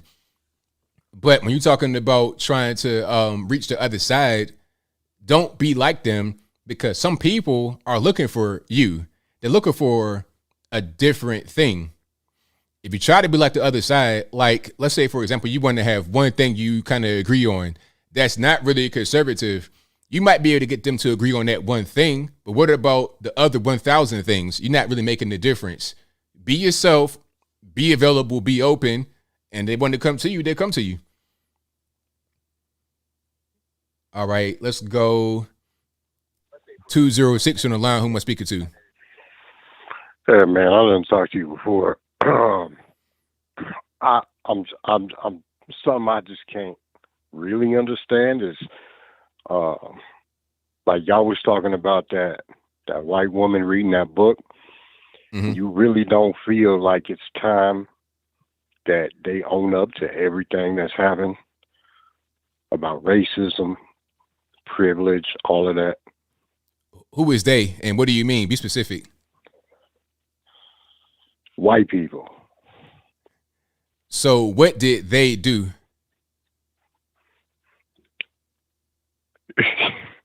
You gonna play these games, huh? I mean, I'm asking you questions. I don't know what you're talking about, because you're talking about what you mean people that are living right now. Like you ain't never heard of slavery. Okay, is there any? Don't act like you ain't never heard of how they put hoses on us. Okay, I mean, so what's it got to do with white folks in general? Because let's not forget how, first of all, anybody living right now that was a slave master or a slave, that's number one. Okay, and number, well, wait, sir, wait a minute, hold on. Let me just get it out, and then you can respond. Now, there's nobody living right now that was a slave owner or a slave, number one. And number two, why are we talking about white folks only when it comes to slavery, when there was black folks in Africa and in America that had slaves and Arabs all over the world? I mean, they're owning up to it, right? Who's owning up to it? The white people, they out here talking about we sorry. They trying to do better, and you over here telling them that don't do that. What? Like you kind of going all over the place. Like I'm talking about people, how you're saying, wait, sir, I got to be able to talk. Now you're talking about whites need to own up. I mean, why just whites? Why not everybody? Hold up, Earl sided. I'm talking about white people. The question, sir, listen to me now. Listen to me. The question was, why just speak about them and why not everyone? If everybody has to be paying for the sins of their father, why not everyone instead of just white people? They the ones apologizing. Okay, but why not hold everyone else accountable? If you're talking about slavery, it wasn't just them that were involved. Why not talk about everyone that was involved rather than just one group? I'm talking about you. I ain't talking about them and what they doing, sir. I ain't talking about them. I'm talking about you. Why not hold everyone accountable that was involved? We're talking about the sins of the father. I don't know about no fathers and sins, but I'm talking about they apologizing. Just let them do that. Okay, so what's it got to do with the book? What's it got to do with the book that she was reading? Because there was no apology in there. So what are you talking about? What book? What book are you talking about? You came on the show and was talking about the book that the woman was reading that I was talking about, and then you spoke about that. So you don't know what that I'm talking about now? She was saying the white people have privilege. They the majority of the population. They've controlled black people since forever. So whites control you? Where's the lie? So whites control you? Is that what you're saying? They have controlled our people. Sir, the question was, do whites control you? It's a yes or no question. Do they? Yeah, they control me. They control you. They control everything. They don't control me. You might be under control of the white man, but not me. I'm an independent person. I'm my own man. I'm a grown adult male. I'm not controlled by anyone. You're controlled by the white man, not me. Speak for yourself, sir. They don't let you into the clubs that you would want to get into. Like, where do I want to go that I can't go? They let you into the white clubs. Sir, where do I want to go that I can't go? They're white clubs you can't get into. Where do I want to go that I can't go to? Where do I want to go? It broke up. My bad. So where do I want to go that I can't go? I don't know the names of them white clubs. So if you don't even know what you're talking about, so if you don't even know the names, how you know what you're talking about? You have no idea what you're talking about. You just saying random things. Look at Hollywood, the Hollywood Club. So I want to go to Hollywood. Is that where I want to go? So it doesn't matter if you want to go there. If you wanted to, but you said that I can't get into certain clubs that I want to go. So now we're changing it. So you're just talking about certain things. So what Hollywood? So what Hollywood thing can I not get into? Will Smith, Eddie Murphy, Martin Lawrence. They can't get into Hollywood. Tyler Perry got his own thing. See, you know what? You got white man on the brain disease. Tyler Perry. Listen to me now. Tyler Perry doesn't even need Hollywood. They need him. You got the white man coming to him, renting his property, renting his studios. And how did he build it? Off of doing plays, dealing with black folks only, exclusively, dealing with black business exclusively. You got the white man on the brain disease. Rather than just doing something for yourself and making yourself indispensable, you're talking about the white man and what he won't give you. How about doing something for yourself? Yeah. I do stuff. All right, then. So what are you talking about then? How about stop crying about the white man? How about stop crying? How about stop crying about the white man and do something for yourself and have that be that? There's a level you can't cross without them, though. And so I'm just saying, man, let them apologize. Let them apologize. You feel inferior to whites, and that's my whole point. I don't like when whites make blacks like you feel inferior, and that's what the whole thing was with that book that she was reading, making all the other non-whites feel inferior. The person that was reading the book is a white supremacist. I don't support white supremacy. You do because you think that you are inferior to whites. You think they're superior to you. You said it. You said they control you. You feel inferior to them. You can't do certain things without the white man's approval. You feel that way. I don't feel that way. So you got some internal issues you got to deal with. It's not even about the white man. It's about you and your own mind. Hey man, that's just how it is. The majority of them, though. That's just how it is. There's just too many of them. I mean, you go to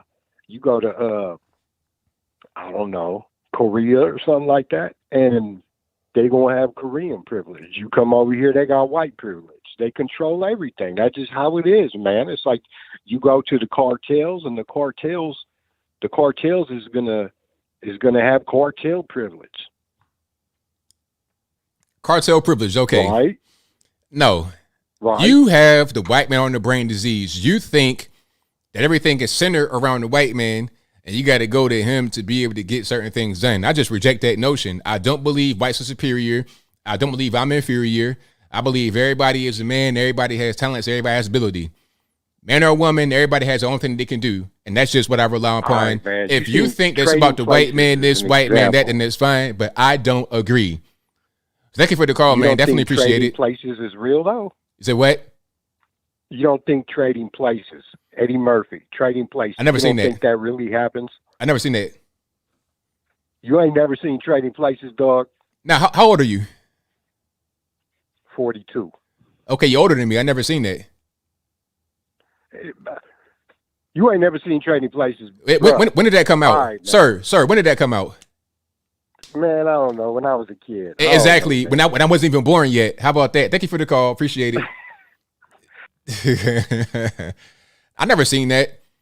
Matter of fact, let's look it up. Trading Places.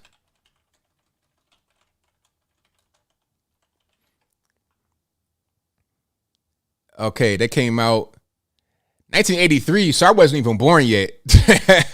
I wasn't even a thought process yet at that point. I wasn't even conceived until 84, sir. Yeah, when you were a kid, when you were probably about 8 years old, smoking Newports out the pack, I wasn't even born. But anyway, I don't have this white man on the brain disease. I've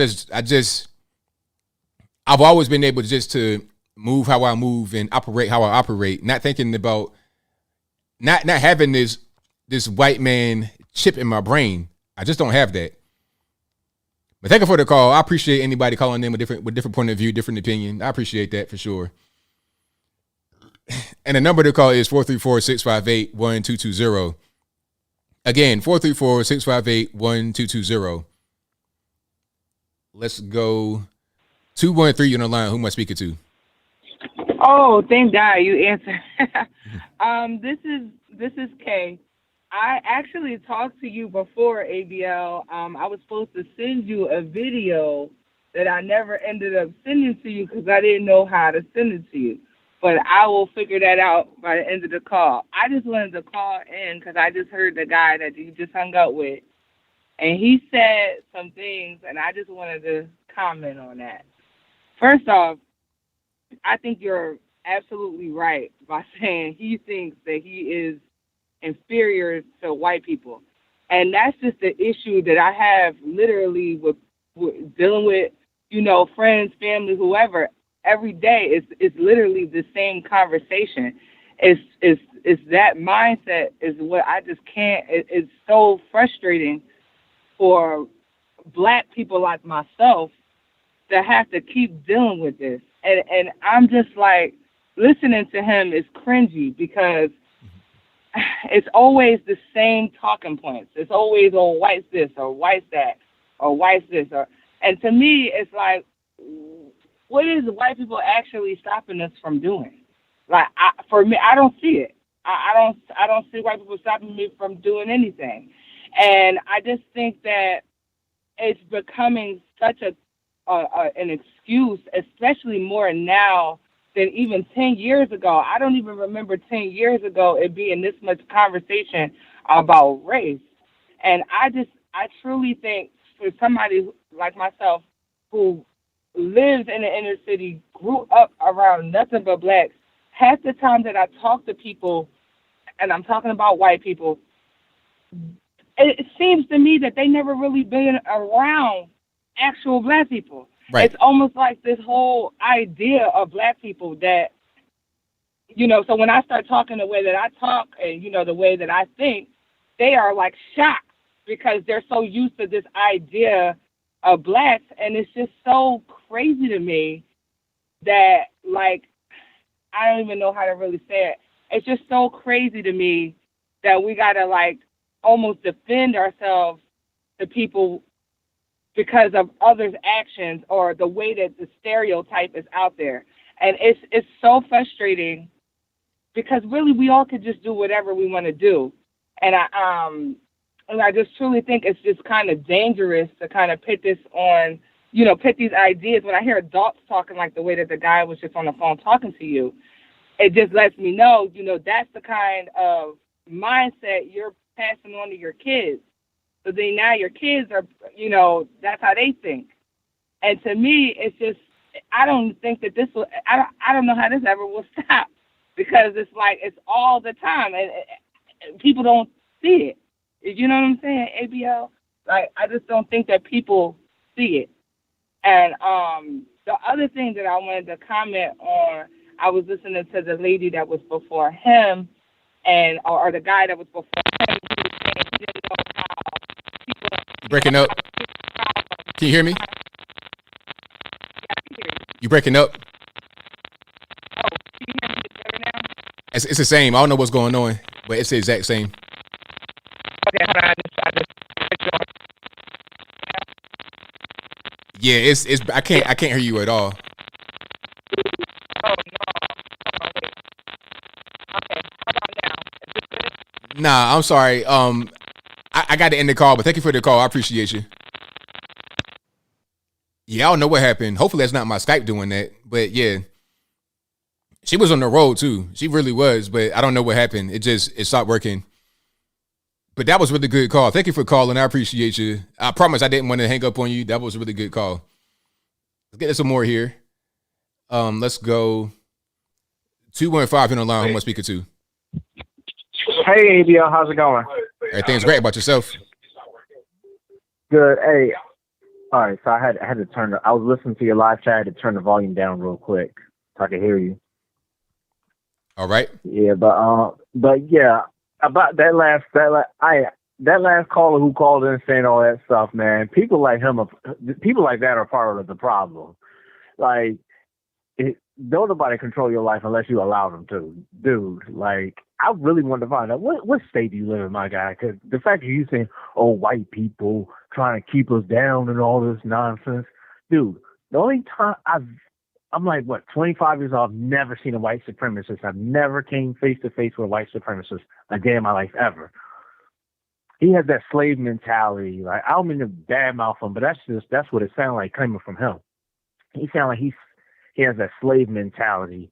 Like, he's being mentally enslaved. And you know something? When I used to work in a shelter around a lot of grown adults, they would use the same excuse. Oh, it's the white man keeping us down, white man keeping us down.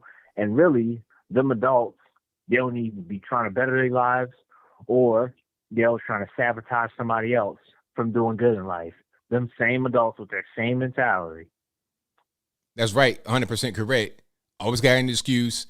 And it's a way for them to feel like they're doing the right thing. They're comfortable in their position, rather than just trying to make it's easier to make excuses rather than to do something to improve yourself. That's what it's all about.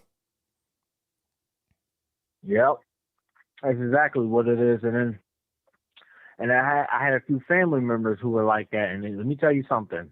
Those family members who had the same mentality he had, they wound up doing the most dirt to me ever. I mean, they tried to intentionally destroy my credit.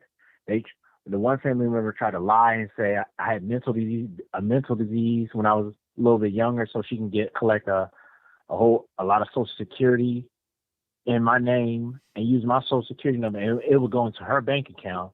Basically saying I would have never saw any of that money, and that $40,000 a month would have went into her bank account.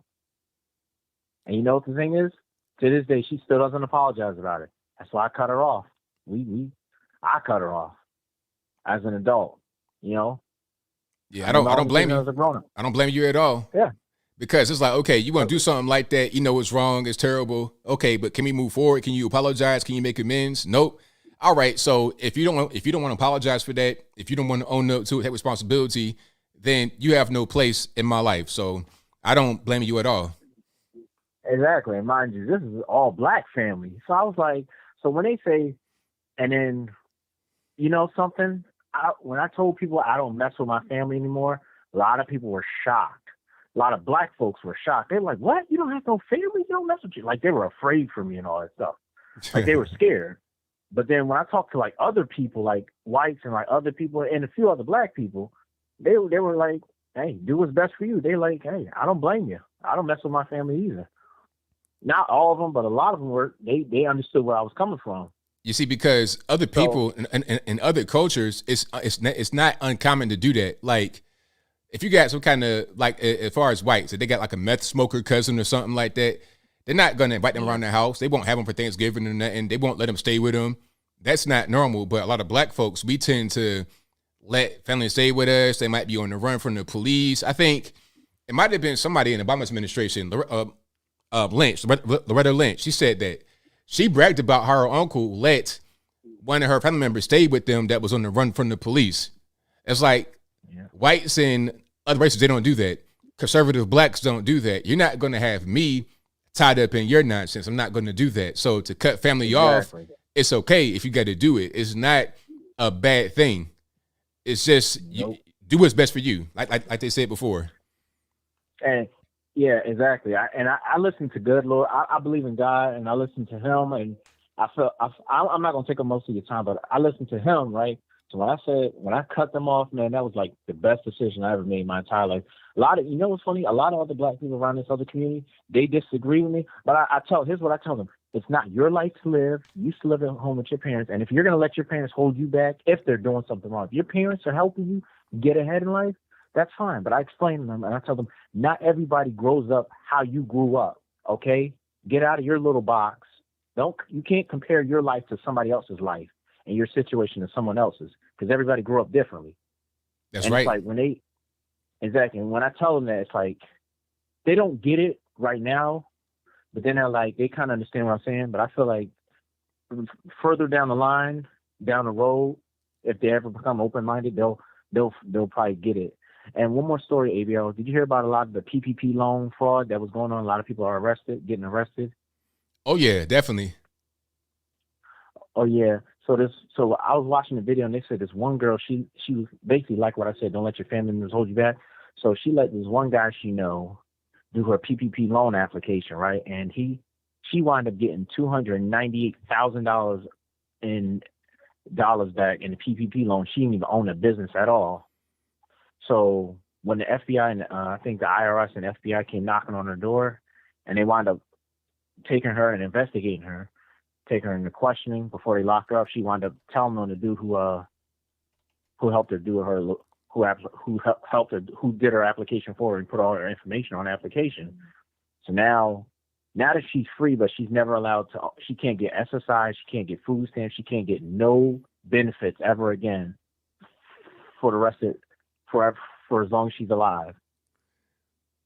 That's crazy. I mean, really, that was her fault from the beginning, because how you going to get a loan from the PPP if you don't have no business? You know what it is from the jump. Like, you're going to pay somebody probably to do that and get a bunch of money back. I mean, too much scamming going on. Yeah, that's not really the way to go, man. But thank you for the call. Definitely appreciate you. Have a good one, ABL. Same to you. Yeah, I mean, that point about family, sometimes you got to cut them off. That's real. Because I tell you what happens a lot of times with some of these neighborhoods, like suburb areas, how they kind of decline while you have white flight and also black flight. I experienced that. I was part of a black flight movement, because what they did, and then I'm going to get to the whole white flight thing before we get to the next call. What they did was they tore down some projects and they sent them to our apartment complex. Now, our apartment complex was not a bad place. Not that bad. It was low income, income restricted, whatever. You know the case. You got to go in there. If you make below a certain amount of money, you can get in there, and but you got to make above a certain amount of money too. You got to work and all that. So it was an okay neighborhood. Every now and again, somebody gets shot, but for the most part, it's quiet. Urban area, you know what it is. Anyway, But when they tore down some projects, they gave them vouchers to go anywhere in the city, and they came to our neighborhood, among others, but our neighborhood. A decent kind of low income area became a madhouse overnight. And any person that lived there, which is pretty much 100% black, anybody that could leave left. And we were part of the ones that did leave, moved to the greener pastures. Everybody left. It's like 98 when everybody was leaving at this point from Portsmouth to Chesapeake. If you know about Virginia, Portsmouth, it's a poor city, always has been. We were living there, so everybody left from there to Chesapeake, the next city over, because it was like greener pastures. And when that happened, we had to move. And that's black flight. But with white flight, and sometimes blacks are caught up in this, you have whites that have an area, and blacks move in, but the cultures are different, and here comes the problems. The whites, like my man said, they don't let their family members stay with them that are into nonsense. If you got a meth smoking cousin, you got, a game banger cousin or something like that, the whites will not deal with you. They cut you off immediately, and they're not going to rock with it. Sometimes they will, but usually they don't. But with black folks, we want to be all altruistic, and we want to be helpful, all this and that. We want to keep it real and keep ties of the family. Meanwhile, your cousin is a crack smoker, be stealing, robbing, or whatever. So you got your house, you're living in a nice area. Here comes your hood rat cousin from Philly, like Fresh Prince, right? Same prime example, Fresh Prince. Living in a nice area, got this big mansion, all your kids well behaved. Here comes your hood rat cousin. And before you know it, cars getting broken into. Then this same pattern starts happening over and over. Grass ain't getting cut, hood rat cousins, neighborhood goes down. White people leave. And sometimes the blacks that did not that do cut their family off, that don't let the hood rat cousins come in, they leave too. And what's left are those that don't have the cultural awareness to keep the neighborhood up. Now you got a bad neighborhood. I've seen it happen with my own. I've seen it unfold with my own two eyes. I've seen it. So if anybody's like, hey, and I've gotten those calls, hey, cuz can I come stay with you? I'm on the run. Can I come stay with you? I can't do nothing about that, boss. I can't help you with that one, man. Good luck with that, man. Hey, don't let them catch you. Run fast. How about that? You can't come over here. But I digress. Let's get to the next call. 612, you're on the line. Who am I speaking to? Mr. Ed Barron, how you doing? ABL. I'm doing well. About yourself? Good.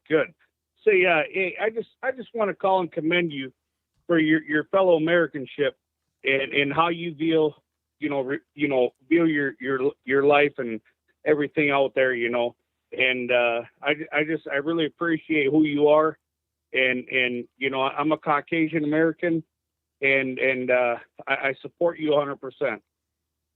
And I really appreciate what you're doing. Thank you for that. I really appreciate you. And I follow you on YouTube, and I watch your podcast, all that, and I really commend what you're doing, and I thank you very much for standing up who you are, and we all have the same opportunities, and I appreciate what you're doing. Thank you. Appreciate that. All right, you have yourself a good night. Thank you very much. All right, now same to you. Bye. All right.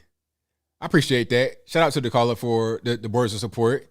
And shout out to the big baller donation from Rod 90265. I appreciate you, boss. And thank you to everybody that's watching, everybody that's sharing, commenting, subscribing, all that good stuff. And if you enjoy what you're hearing so far, go ahead and give the video a thumbs up if you're not done so already. Make that gray thumbs up button blue. Also, if you're not subscribed yet, go ahead and do that as well. I'd appreciate it if you did. And if you want to hear this show on your favorite audio streaming platform, there's a link for that in the description box below. It's available on Apple iTunes, Google Play, Spotify, Stitcher, Anchor, etc. You can also go to your particular streaming platform of choice and search for ABL Live. I should pop right on up. Let's get to a few more calls. All right, Victor, what's going on? Hey, thanks for taking my call. No problem. Yeah. Say, I was watching the WNBA All-Star game tonight. Oh, boy. Yes, that sounds funny, but I was watching it tonight. I saw a commercial from Nike. In that commercial, it said, one day the WNBA will be more popular than the NBA. Yeah, I'm like, when first I heard it, I'm like, wait, did I hear that right? I had to go on YouTube, and yes, it said that. I'm like, y'all not even financially independent to say that y'all going to be more popular than the NBA. And the way that the NBA is losing money, they may even drop you.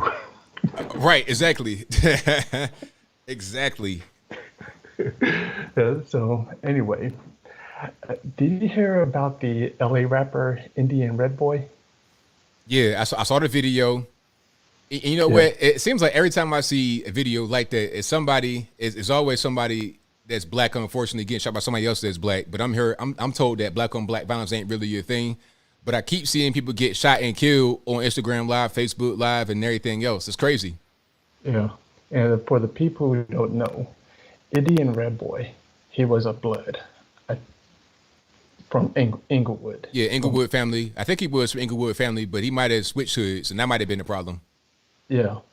And what happened, he was on Instagram Live before he got killed, dissing other hoods and defaced a rapper named Nipsey Hussle mural. I don't think he did it, but the person he was talking to probably done it. And then the next Instagram Live, when they was talking, that's when they killed him, shot him 3 times, and you can actually see the blood coming out of his mouth. It was crazy because when he got shot, right afterwards he said, "Help, help!" Like at that point, when he was saying help, I think he had got shot in his lungs, and he was actively dying at that point because the oxygen was leaving his lungs faster than they could actually get in there, so he was suffocating at that point. Mm-hmm. Yeah. And also, there's another rapper. Have you heard of KTS Dre? No. Okay. He's a Chicago drill rapper. His brother was KTS Vaughn, was also a pretty big drill rapper that died earlier. This is how crazy it's gotten. KTS Dre was getting out of jail. Oh, yeah, I saw that one. Yeah, he got out of jail and they killed him at the jail, daylight. How can that how crazy can that get where you're bold enough to kill someone outside the jail? Crazy. Yeah, and also, you remember when I told you about the 4th of July killings in Chicago? Yeah. I forgot to mention that one of the victims is a 1 month old baby that was in a car that got ambushed. Like a newborn, a little baby, newborn, killed. Yeah, and got ambushed. But you know what? It's not black on black crime. It's not even, well, it may be racism, but indirectly, the true cause for all the violence is climate change. That's right. That's right. Climate change. Heat is racist. That's the problem right there. The climate. Yeah. And no, I am being serious. If you Google climate change increases violence, you will see that, there's papers out there saying that, climate change causes violence. This is the problem. And I'm probably, I don't know, I'm pretty close to center. And I agree with some things, with some of the liberal views, but when they go beyond how something is defined, and they just when they get rid of the whole definition and just conflate things, that's what upsets me the most. That they will lose people. Listen, how can you say that? Oh, it's hot outside. I feel like killing and robbing people today. Exactly. The silliest thing. Silly. When you go beyond the definition of climate change and try to add racism or or anything. That's why people do not believe in these stuff, because you are just getting rid of the definition and saying that this is racist, climate is racism, or even saying that implicit bias. I don't know that I'm racist, but because I don't know it, I still believe that I am the superior race. It's really, really frustrating when they do stuff like this. Right on. Yeah. Anyway, thanks for taking my call. Thank you for the call, man. Definitely appreciate it. All right. Bye. Great call. Yeah, some of those videos are really brutal to watch. I saw the one with the Indian red boy. I've seen too many of those videos, really. I've seen other guys. I knew one of these guys. Well, I didn't know him. I knew like his brother. And it happened like down the street from where I live, back in Virginia. It was some guys that got shot on Facebook Live. Like, I could almost hear the gunshots. It was that close. And it was on the news and everything. But they didn't die, but dude got paralyzed. But I'm told that it's about the white man and stuff like that. It wasn't no white man right there when the boy got shot on Facebook Live by people that he probably knew. You know? So the number to call, 434-658-1220. If you want to do Skype, there's an email for that in the description box below. You could be right there in the bottom left-hand corner, right where Victor was. All right. 861, you're on the line. Who am I speaking to? Hello? Yes. Yeah, Anthony, it's Paul from China, man. How you doing?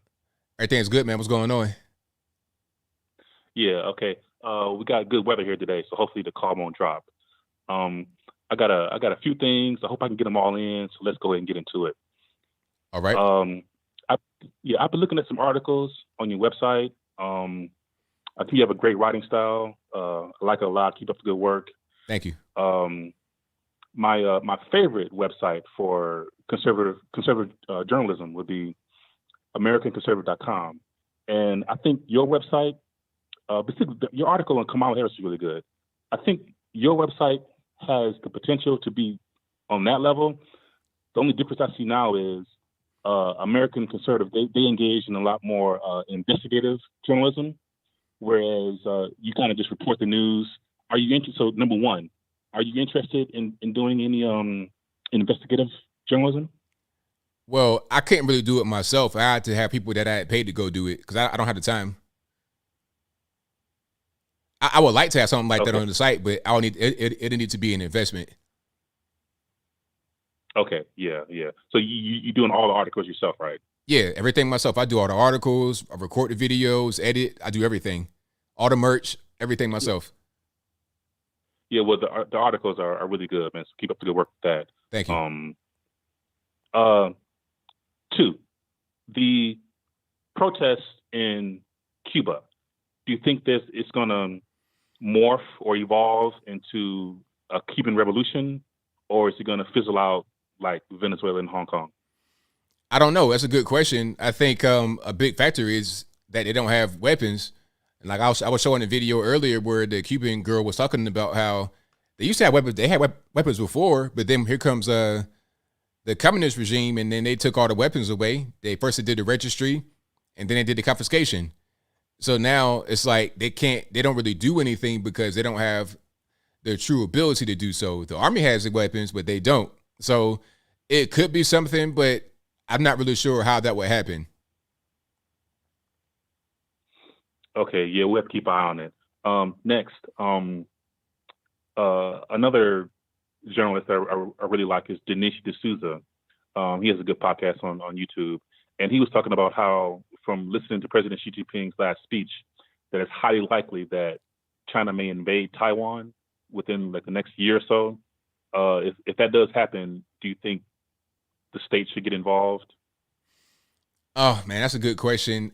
I don't think so, because that's a war that nobody can win. So I don't really see what the purpose of that would be. I mean, and here's something else.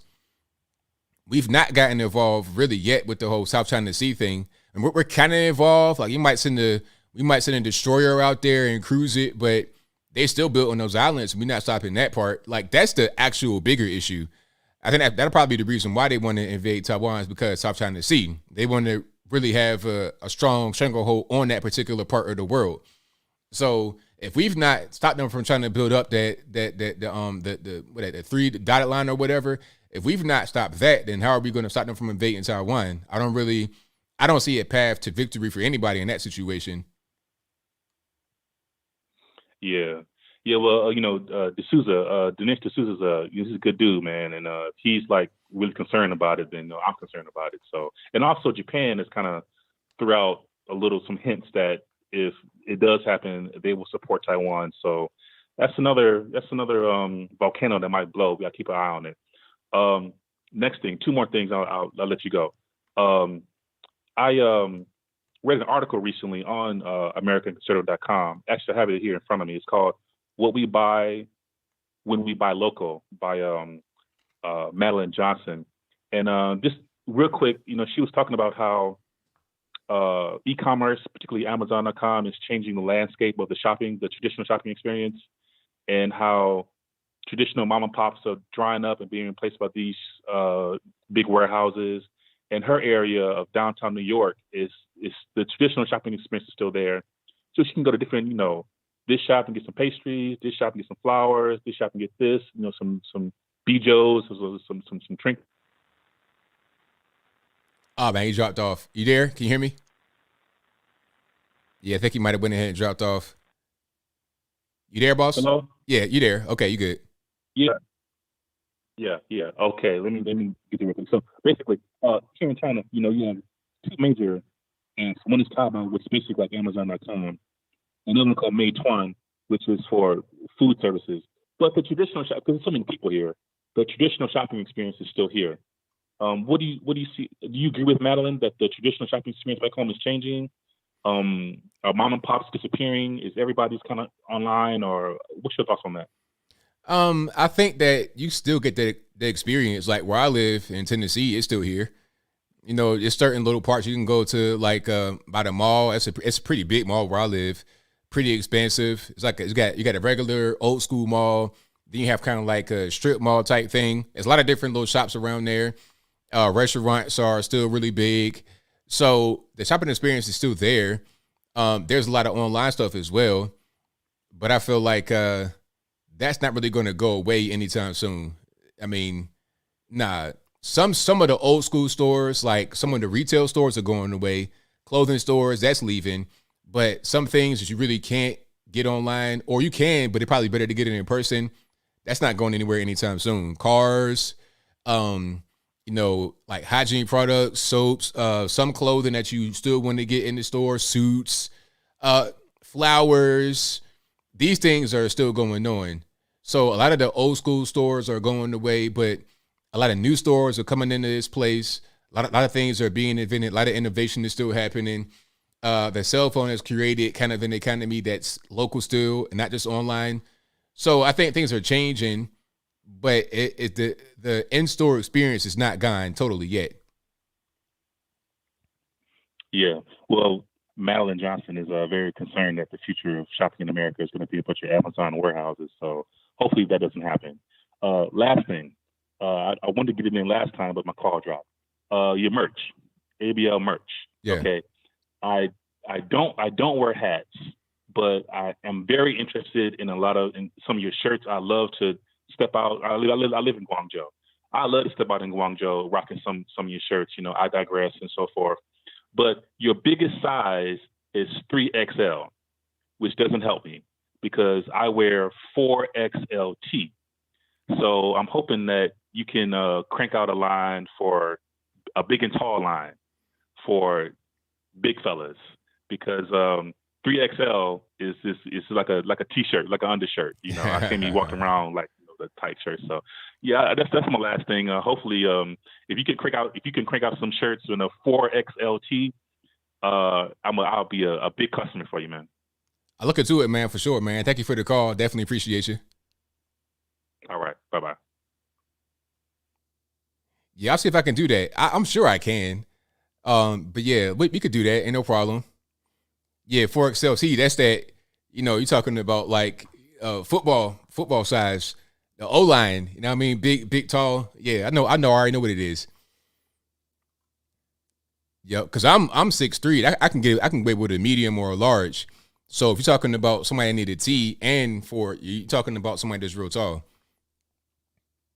Yeah, I know my cousin is real big like that, and he was dealing with some issues because he's taller than me. He's 300 pounds, and I remember shopping with him one time in the big and tall section, and he was saying that he has a hard time finding proper sizes because, like in pants, because his waist is big, but he's also tall. So it's like they want you to be short and real big, but he's like 6'5" and big. So it's like, you know what I mean? So I already know what the experience is. And when I was much bigger than I am right now, I would go in the big and tall section. I used to shop at this spot called what was that? It's a store, like a big and tall store. I forget. Casual Male XL or something like that. It sounds kind of weird, but that's kind of what it was. But yeah, I used to go in there all the time. DXL, there you go. Thank you. Yep, I used to go in DXL all the time. That was my spot. And then shoes, especially, my shoes are 13, 14. So, I go on some of these websites to try to get some of my shoes, and they stop at like a 12, or the 13 is real small. So I feel this pain. So I'll try to make that happen for sure. Let's go. All right. 857, you're on the line. Who am I speaking to? Well, this is Mr. Logan. Yes, it is. Who am I speaking to?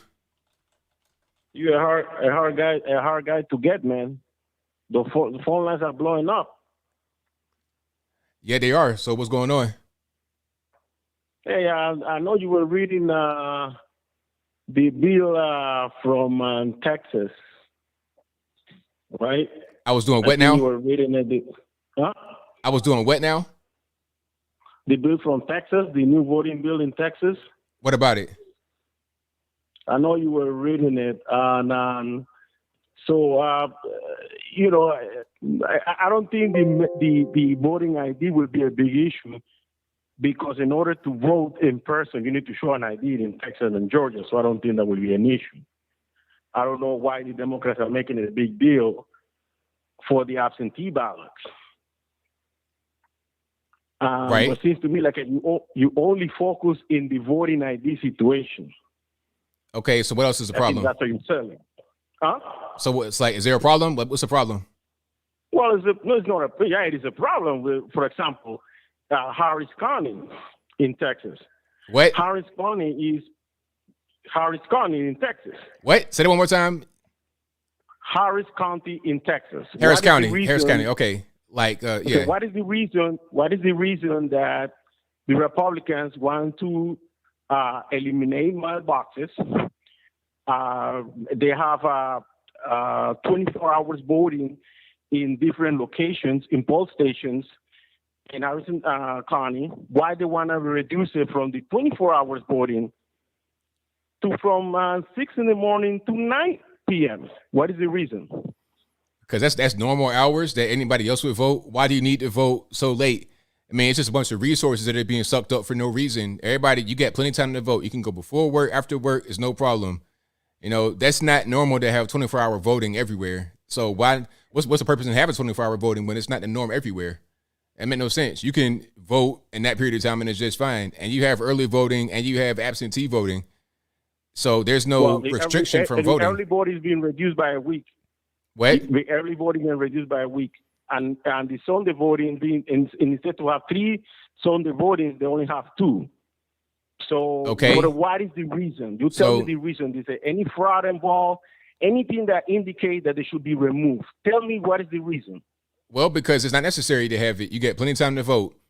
So if it's not necessary, so I've answered your question. Now my question to you is, why have it? What's the purpose of having so much extra voting? So let me explain to you. Do you know what is the average time? No, just answer the question. I don't got time. Look. Answer the question. I don't got time to be answering your questions. Answer the question I asked. What's the point in having it? Do not respond with the question. But I'm going to answer you the question. You allow me to do so. Do you know what is the okay? I said. Do not respond with the question. So answer the question. It is necessary. It is necessary. Just answer to the have a question. 24-hour voting. Answer the question. Move on to the next call. What is the question? The question was, what's the purpose in having 24-hour voting? I'm just going to answer you. You allow me to do so. Okay, Because now, the well, waiting wait. Before you answer, understand this. If you respond with a question, I'm going to hang up. But I'm going to tell you. I'm not going to. I'm going to answer you. The waiting time is 3.5 hours average in Harris County, compared to 55 minutes in other counties. So that means you could be waiting for 6 to 7 hours to vote in Harris County. That they will then franchise those voters that the majority they are black and Mexicans. So why, if you know that you have you got plenty of time to vote. You've already answered. Now you got plenty of time to vote early, and you can vote absentee. And you got from 6 a.m. to 9 p.m. with early voting and absentee voting. So there's no excuse. You got plenty of time. Well, like I said, if you have if you're in line, here's something else. Here's something quiet. Now, here's a question I got for you. If you're in line by the time that say you got to be in line, are they going to turn you away after they close? Like let's say you are waiting at 8:00, right? You get there at 8:00. Are you going to be able to vote if they still? You won't be able to vote. That's what happened last time. Okay. That's what happened last time. If you know, so the question, quiet. You're done. So the question is, why not just, if you know it's going to be a long wait, why not get there early enough, or why not vote early, or why not vote absentee? It's not a problem. It's really easy. But you haven't answered my question. I don't need to. So if you know there's going to be a problem, if you know there's going to be a long wait, why not get there early, or vote early, or vote absentee? Why not do that and have that be the solution? Instead, why do you want to put? Okay, so you're not answering. Matter of fact, all right, thank you for the call. Definitely appreciate it. And thank you all for being here. Definitely appreciate you guys. If you enjoy what you're hearing so far, go ahead and give the video a thumbs up. Also, like the video, share the video, do all that good stuff. All right, let's get to the next one. 512, you're on the line. Who am I speaking to? Hey, what's going on, man? This is Vince Smash Jam. The second time I called you, got through, luckily. I just wanted to talk a few things about that last caller. I'm in Texas currently, and, I'm not going to cuss, but everything that guy said, to quote my cousin Vinny, is bull, you know what. Texas is one of the one states that has early voting. I think Joe Biden's state, Delaware, they don't even have early voting. There's a whole bunch of other states that don't even have voting. So they're complaining about small semantics that don't even matter. Yeah, sorry, I'm a little nervous. I always get a little nervous on call. So yeah, that dude, it's just Democrat talking points that they don't even know what they're talking about. He sounds like, he's not even supposed to be here, but that's another issue. Another thing I want to point out is, I watched the session really closely, due to, issues that I can't really say. And what I want to say is your Fox video, with the Fox News host and the Democrat representative talking. If you notice that he really didn't have, he just had his talking points. He really didn't have anything to say. He just had his script to go off of. He wanted to always kind of put in a little insult in there at the end to kind of got you or whatever, because he's from Harvard.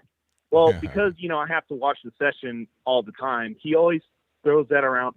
But that's just the kind of guy he is. So what I'm saying is, they're all stuck up. They're all arrogant. All the Democrats that went to Texas. And I just say that we need to round them up, get them back here, arrest them. And the Republicans need to just plow through the voting. Don't even wait on them. And that's what I think. But when I saw your video, it's like, dude, this guy is the exact same way with all the Republican representatives. I'm better than you. I'm not really going to debate, but let me throw in an insult in there, and I think I won and stuff like that. It just really ticked me off, your video earlier today. So anyway, I just wanted to thank you. Everything you do, keep up with good work. I see your website. You're doing really good. Just keep doing what you're doing, man. So peace. Thank you for the call. Appreciate it. All right. Great call. Great call. Shout out to him. And thank you all for being here. We got time for quite a few more calls. Let's get to them. The number to call, 434-658-1220. Let's go.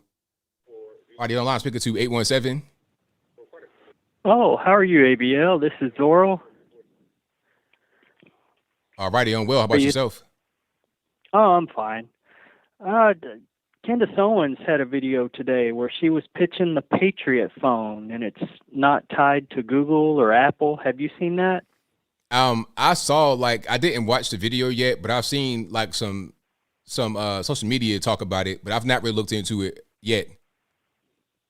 I don't have a smartphone, but for those people who do, whenever they have to upgrade, that looks like a good thing to do. So it's something we can actually vote with our dollars and get away from big tech.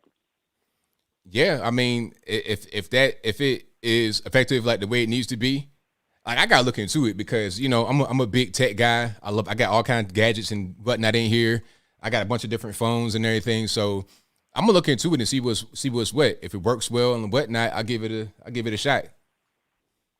Yeah, I was excited to see that that's out there, that there's an option.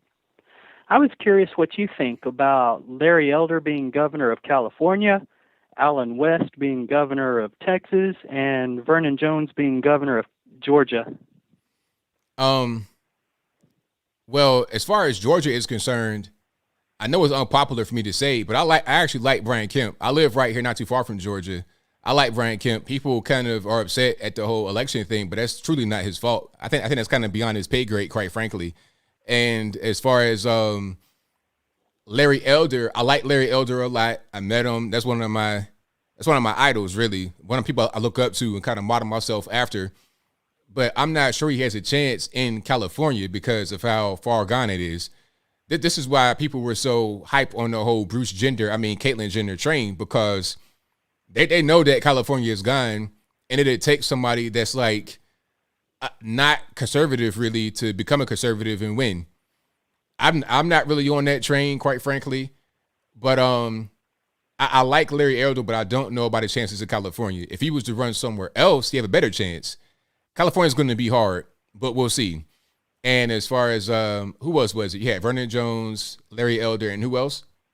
Alan West. I like Alan West too, but I also like Greg Abbott. So I don't know what Alan West would do differently than Greg Abbott. I think Greg Abbott had the whole I think he had the natural disaster that happened. I'm not quite sure if that's 100% his fault. But I like Alan West a lot. I think if not Greg Abbott, then I think Alan West would do great. He has a fantastic chance of winning, of course. You're in the red state, very well known, a celebrity. So I think he'd be a good fit for Texas. Now, as far as Vernon Jones, I don't know. Because Vernon Jones was a Democrat recently, so I don't know about all his policy positions. But I like him, though. I like all the guys you mentioned. Out of all of them, I think that Alan West has the best chance of succeeding. Yeah, I live in Texas, and actually, I've been studying the candidates. So far, I like Don Huffines the best. He uses the strongest language when it comes to border security. He says he's going to finish Trump's wall, and we're being invaded. I mean, he doesn't pull any punches. Whereas Alan West says a wall is not a panacea, and he doesn't really tell you if he wants to finish it or not. So from what I'm hearing, I'm leaning towards Don Huffines. I'm going to vote for Don Huffines in the primary. But if Alan West wins the primary, he certainly has my vote in the general election. Yeah, I think that'd definitely be a good choice for sure. But personally, I'm not a fan of Abbott because he failed the 2020 test. In my book, Kristi Noem is the only governor that passed the test of 2020. She didn't go along with the agenda. She didn't shut down. She didn't mandate masks. I mean, she just was not on board with the program. And to me, she is the ultimate governor. Yeah, I mean, I like her too. She's definitely a good governor. So it'd be interesting to see what happens coming up here. Very interesting. A lot of interesting hats in the ring. So we'll see. Yep. All right. Well, it's been a pleasure speaking to you. And gosh, I love your videos. And you just come across so personable. And you're one of these people that if I ran into you in real life, I'd just be genuinely happy to see you. I'd want to shake your hand and say hello. I mean, you know, it's funny. I've never met you in person. I only know you through YouTube, but I kind of feel like I know you. Well, I thank you for the call. Definitely appreciate you. All right. Well, you take care. All right, now same to you. Bye-bye. Hey, that's a great call. Yeah, a lot of good questions. But I do like Brian Kemp. I'm sorry. I like Brian Kemp. I don't know about what's his name? I'm gonna say Doug Jones. That's not his name. I forget my man's name. You guys know what I'm talking about. I'm not really sure about him. I could see his face. I forgot his name that quick. But I'm not really sure about him. But we'll see. 770, you're on the line. Who am I speaking to? Well, I don't know. This is Chris. All righty, Chris, what's happening? I just had a couple things for you. Because I was sitting here talking to my friend, and one question I had was, how confident do you feel? Because me and my friend were talking, and we're not very confident that the country might even make it to the midterms because of how the Democrats seem so intent on destroying the economy and with the way the border situation is. But the other thing I wanted to mention while you think about that is I have friends that are in Colombia and Peru, and the way that they just had an election recently, and just real quick to run through how they vote is everybody has their designated voting precinct. Then they have to show up with ID, and then when they step up to the table to vote, the government officials have a copy of your ID that they compare the ID that you have with, make sure you are who you say you are, and then you can vote. But if you don't have your ID or they don't match, then you can't vote. And of course, in Peru, it's not as multicultural as the United States. And if they can do that there, we should be able to do something like that here. Oh, sure, 100%. Now, to get to your first question about will the country make it, I got faith that we'll be able to make it. I don't think we're that bad yet. Once you go out there in the world, a lot of the things that you see on television, on the internet, aren't quite that way in the street. Now, there's a lot of problems, of course, but I think that we have suffered through worse issues before. Okay, like the crack wave of the late 80s, early 90s, that was a whole big monster. I mean, you're talking about the murder rate, the violence rate was off the charts. 10,000, it was crazy, the amount of death and chaos that was happening at that time all over the country, major cities. We had, obviously, wartime, Civil War. It's a lot of things we've gone through. It, the Great Depression, we've gone through a lot. So I don't think that we are quite there yet, although it may seem like that sometimes. But I saw tonight, if it's true, that even Romney supported this $3.5 trillion spending bill that the Democrats are trying to push through. And even my brother, who isn't a Republican by any means, he started to text me some things, and he says it looks like that even the media is intent on starting a race war in America. But even listening to, like, you know, the people that call into your show, you know, it's multicultural and racial people, but we all kind of agree. So it's like this narrative of America being so racist is just not true, but it seems like it's tough to fight against that with, the left having control of so much of the media. Man, it's not going to be easy, but I mean, life, that's just life. A lot of things aren't easy in life. And Mitt Romney, of course, is a liberal anyway, just in disguise. I mean, that's no surprise coming from him. He's been like that for quite a few years now. So I don't think anybody should just be like, oh, well, Mitt Romney supports a leftist idea. I mean, that ain't nothing new. So I think that a lot of things kind of get overblown by the media. The media does want to start a lot of things, of course, but this is the case all over the world and has been the case for millennia, as long as any kind of form of media has existed, because they have influence over the people, and they're able to manipulate certain things to their advantage. So that ain't nothing new. Right. But now, as far as the second thing, what was your second question? I forgot it. I don't even remember at this point. Yeah, but I mean, that's pretty much what it is. Like, I don't think we're in such dire straits. I think we'll be okay. But it's gonna be a tough road. But that's life. Things are gonna be difficult. Yeah, because they still have over a year to jack things up before the midterm. So yeah, I mean, but we got to just stay in the fight. We can't just let the foot off the gas. We got to keep going. Yeah, you're right. All right, thanks for your time. All right, thank you for the call. Appreciate it. All right, shout out to the caller. Yeah, I think the second question was pretty good too, but I forgot it. So yeah, I mean, things do seem bad, but I don't think it's as bad as what it seems. Not at all. All right. Oh, speaking about the elections. Oh yeah. Okay, I'll answer your question right now, caller, because I scrolled back and I saw it. Yeah, so I mean, you're talking about Peru and whatnot. They gotta have ID. They gotta show up. It's the same thing in other parts of the world, third world countries, like parts of Africa. You gotta have ID and show up in person. I saw a picture in Nigeria. Matter of fact, can I pull it up right quick? Let's pull it up. And you got these women out here. If I can find a picture. Oh yeah. Let's get a better picture, shall we?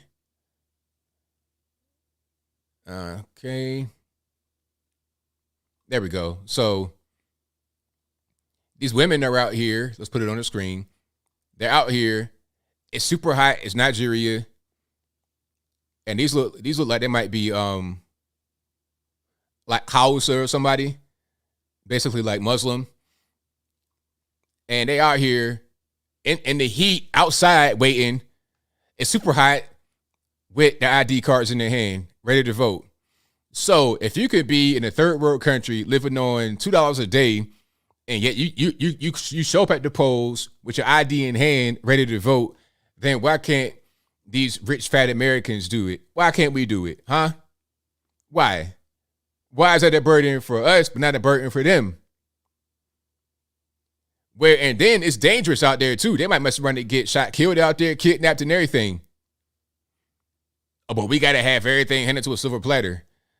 People have become really soft in the US of A. Okay. That's just what it is. And you see that same scene all over third world countries, not just Nigeria, Ghana, Burkina Faso, West Africa, all over Africa, Asia, everywhere. South America, all of that. All right. So let's get to some more calls. 949, you're the line I'm speaking to. Hello. Okay. Yes, who am I speaking to? Yes. How you doing, ABL? Oh, I got to turn this down because I got your other one going. I was already talking to you, and then the phone got disconnected. I just wanted to call you back. So what I wanted to say to you when I first called really was that I wanted to know how you felt about the post that's going around saying that in Philly, it's 196 kids that was killed or shot. Sorry, not killed last year. And then this year, so far, it's already been 107 kids that have been shot. Every time I bring this up or try to talk or, whatever to other people who doesn't have the same views as me, the argument always just goes back, well, cops are doing more. And we know that that's not true. So I'm like at the point where I don't even want to hear you talk about cops at all until we start figuring out why kids are being shot left and right. And it's really upsetting to me that I don't see any of these celebrities or influencers or people talking about this. But I think obviously people don't want to, they say that this doesn't exist, this doesn't happen, whatever stories that people have to tell themselves about this. But I did want to find out what you thought about it. Yeah, and now have you seen it? And I'm not sure if I've seen it. I saw the one video in Philly of the graveyard. Have you seen that? I put it in the video where They were showing a bunch of fresh graves that had been dug at a cemetery in Philly. It was rows and rows of fresh graves. Young boys too, shot and killed out there in the street. But that's the thing. It's like it's no regard for life anymore, and it's really sad. And when I saw that post, on the site, I'm just like, well, damn, nobody's talking about this, and that's only in Philly. What about, we know there's a crisis in Chicago. And the stats was that on this post was saying that these were children under the age of 18. So these are kids, regardless, not saying that anybody over the age of 18 deserves it. But I just think that, me personally, I just care more about children than I do about these cops. And I don't understand, why is it not something that I don't feel like people are caring enough? And it's like, even when I talk about it with people, it's like, I've had 3 friends lose teenage children over the last year. 3 friends. So for me, it's just a little more personal. It's actually just like, it's sickening. And then it's almost like it keeps happening to the point where, like, when would that be the intention? Because even when crime was really crazy in the 80s, it still wasn't like it is with the kids. It was more with adults. Yeah. It's kids being killed every day. Nobody cares. They only care about the cops. For me, it's like, I'm so sick of these celebrities talking. I just wish they all shut up. And I just mean that in the very nicest way that I could say it. But it's now what I see being on social media. I'm not a social media person, but going on there to see the things now, I'm trying to see what's going on. But it just almost seems to me that everybody feels that they have to say this or they have to say that because they have a platform, but they're picking and choosing what they're talking about. It's not their responsibility. If you play basketball, play basketball. If you're a singer, sing. It's like too many people talking about things, and they're talking about subjects that are not the main problem. And the actual people like myself who are dealing with these types of problems in person, on the streets, around it, the people that I'm around, we're worried about the kids. We are worried about what's going on with the children, and they don't highlight that. So I almost feel like, as a Black woman, my voice is getting silenced. Our voices are getting silenced because they don't want to talk about this. And I'm just like, why? What's the reason why they don't want to discuss this? It should be the headlines. I mean, even 10 kids getting shot is a lot. So 196 kids shot last year, and that wasn't the headline, and that's just one city. And it just hurts my heart because for me, I don't know about majority of your viewers or whatever, but for me, and it's almost like it's just, I keep saying to even my mom, my family, it's just going to keep happening. It's just going to keep, because nobody really cares enough to, like, and I'm not saying that, like, people don't care at all. Of course there's people that care. Of course there's people that are sad, but it's like, it happens to go away. I'm guaranteed you ask any of these people who are fighting so hard against this type of conversation, name 5 kids that's been killed over the last year. They can't do it. They can't do it. They can't tell you nobody's name. They can't tell you anything. They can't tell you nothing because nobody cares. And it's going to just continue to happen. And I hate to say it like that, but it is. Because what is anybody doing about it if everybody's saying it doesn't exist? That's right. So anyway, I wanted to really get that off my chest because, like I said, I feel like as a Black woman, I'm kind of silenced.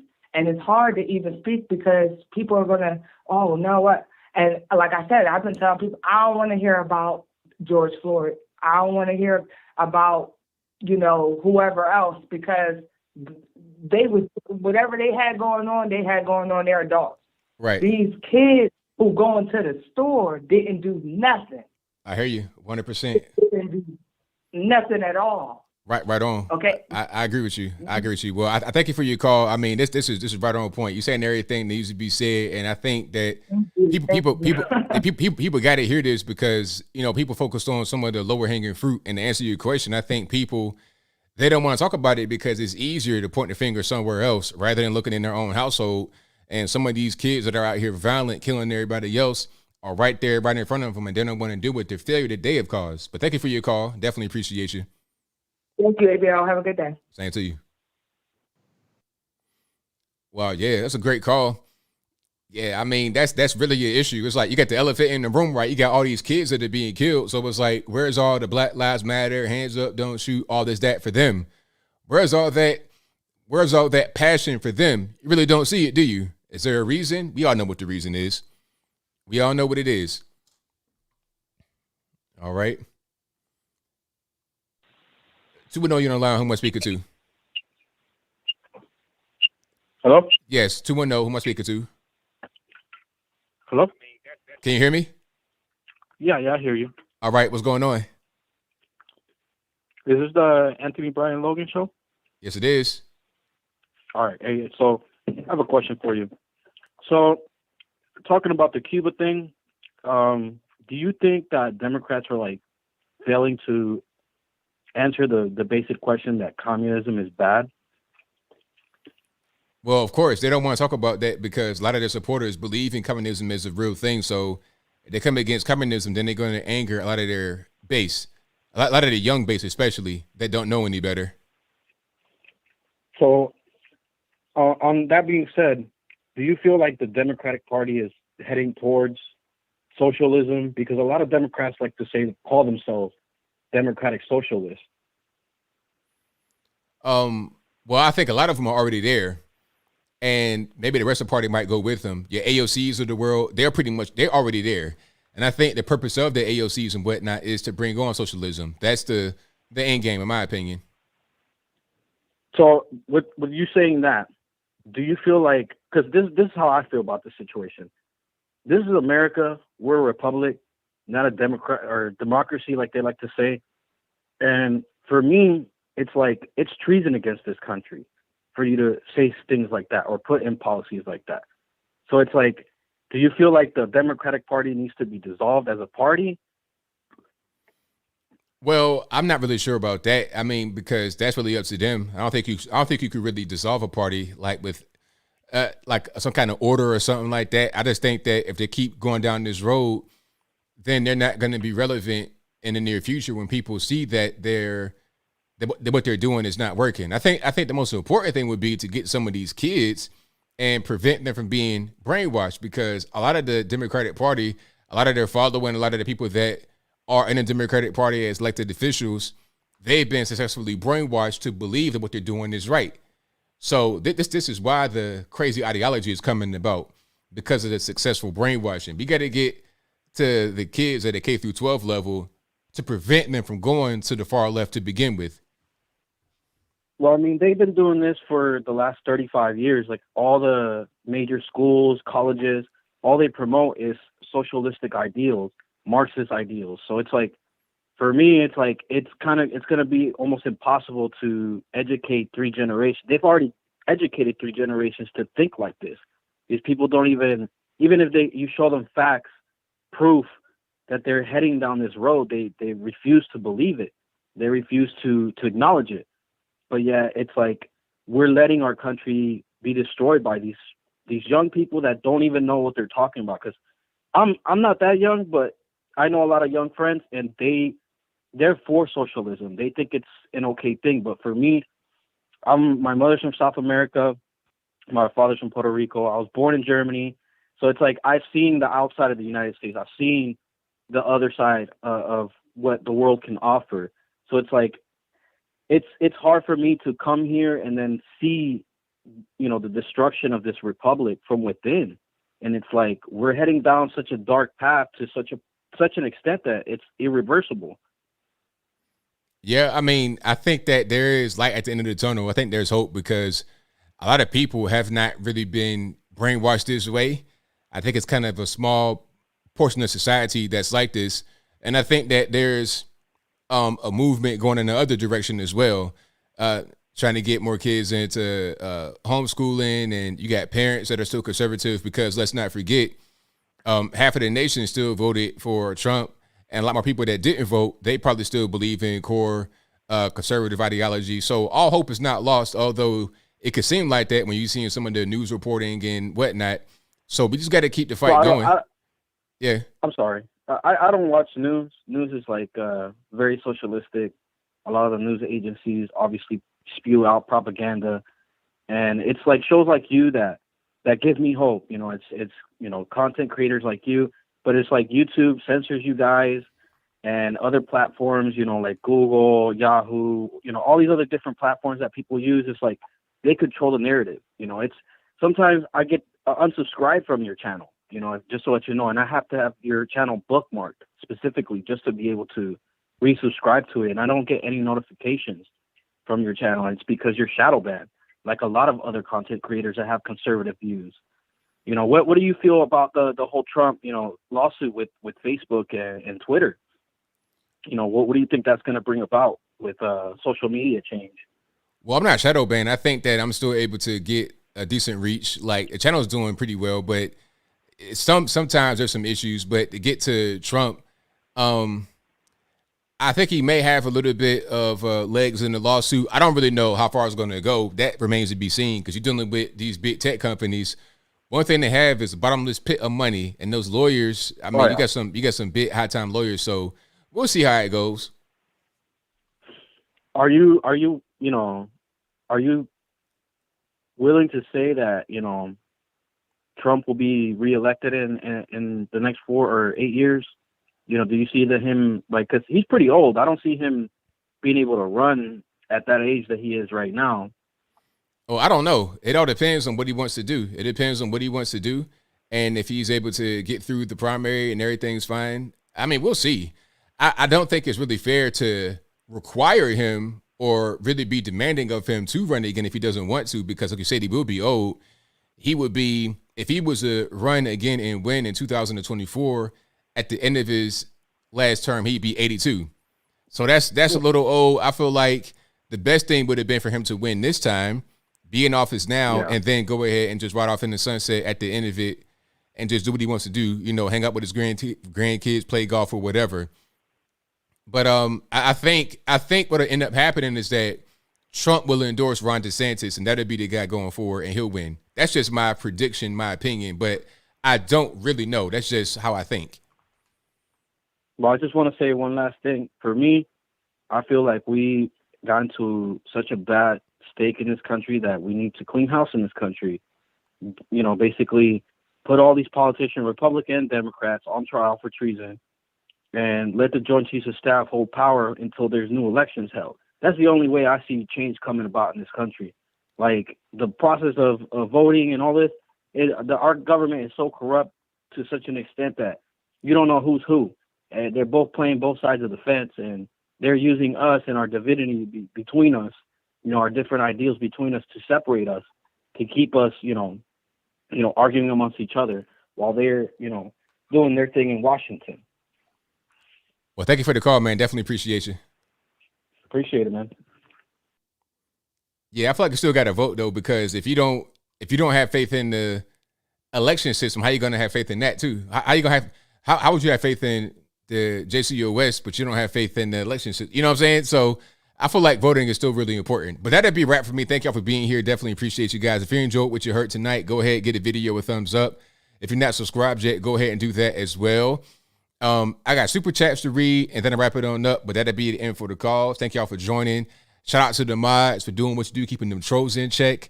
Thank you to everybody that's been watching, that's been commenting, whatever you're doing. Thank you for that. Also, what else we got? Thank you to everybody that has been on the Patreon, the PayPal, all that good stuff. You guys are fantastic. Couldn't do it without you. And let's get super chats and then wrap it on up, put the bow on the top. Yeah, still go out there and vote for sure. Because if you don't have faith in that, then I mean, the military, JC, I mean, it's like, what are you really going to be able to do? All right. Now, thank you to Jared Gunter, who says, good to see support from other channels. Hashtag Black on White Sports. You guys do great work. ABL, your video on the dress code was, got a bunch of laughing emojis, probably hilarious. Thank you to Butt versus Windshield, who says, George Floyd was a pimple on the rear end of society, finally got popped. Wow. I didn't say, I'm just reading. It's not my fault, blame the white man. He died as he lived. Thank you to Tyrannius, who says this caller is a tool. Not sure who that was. That was earlier in the show. Not the person that just got off the phone. This was like super early. Thank you to Just Incredible, who says, what's up with the beta caller talking about slavery 150 years late? Exactly. Thank you to Rod 90265 for your donation. Thank you to Drip Collins, who says, I want to go to the Black Club, shaking, shrugging. Thank you to Charles Turner Jr., who says, why do far left woke people love to demonize countries like the U.S. and UK as racist when they are more open to and accepting in some ways in many countries in Asia and Africa? Exactly. Facts. Thank you to NJM, who says, thanks for waking people up that don't understand people make their own opportunity. 100%. Butt versus Windshield says, trading places is how the white man kept Murphy down by putting the heavy burden of millions of dollars in his bank account. I might go see that one day, one of these throwback movies. That was a funny call. Hey, man, you ain't seen Trading Places? No, I ain't seen that. You talking about something that came out before I was born. I mean, I've just not seen it. Thank you to Tyrannius, who also says, worrying about the white man in America is just an excuse to be a failure. Facts.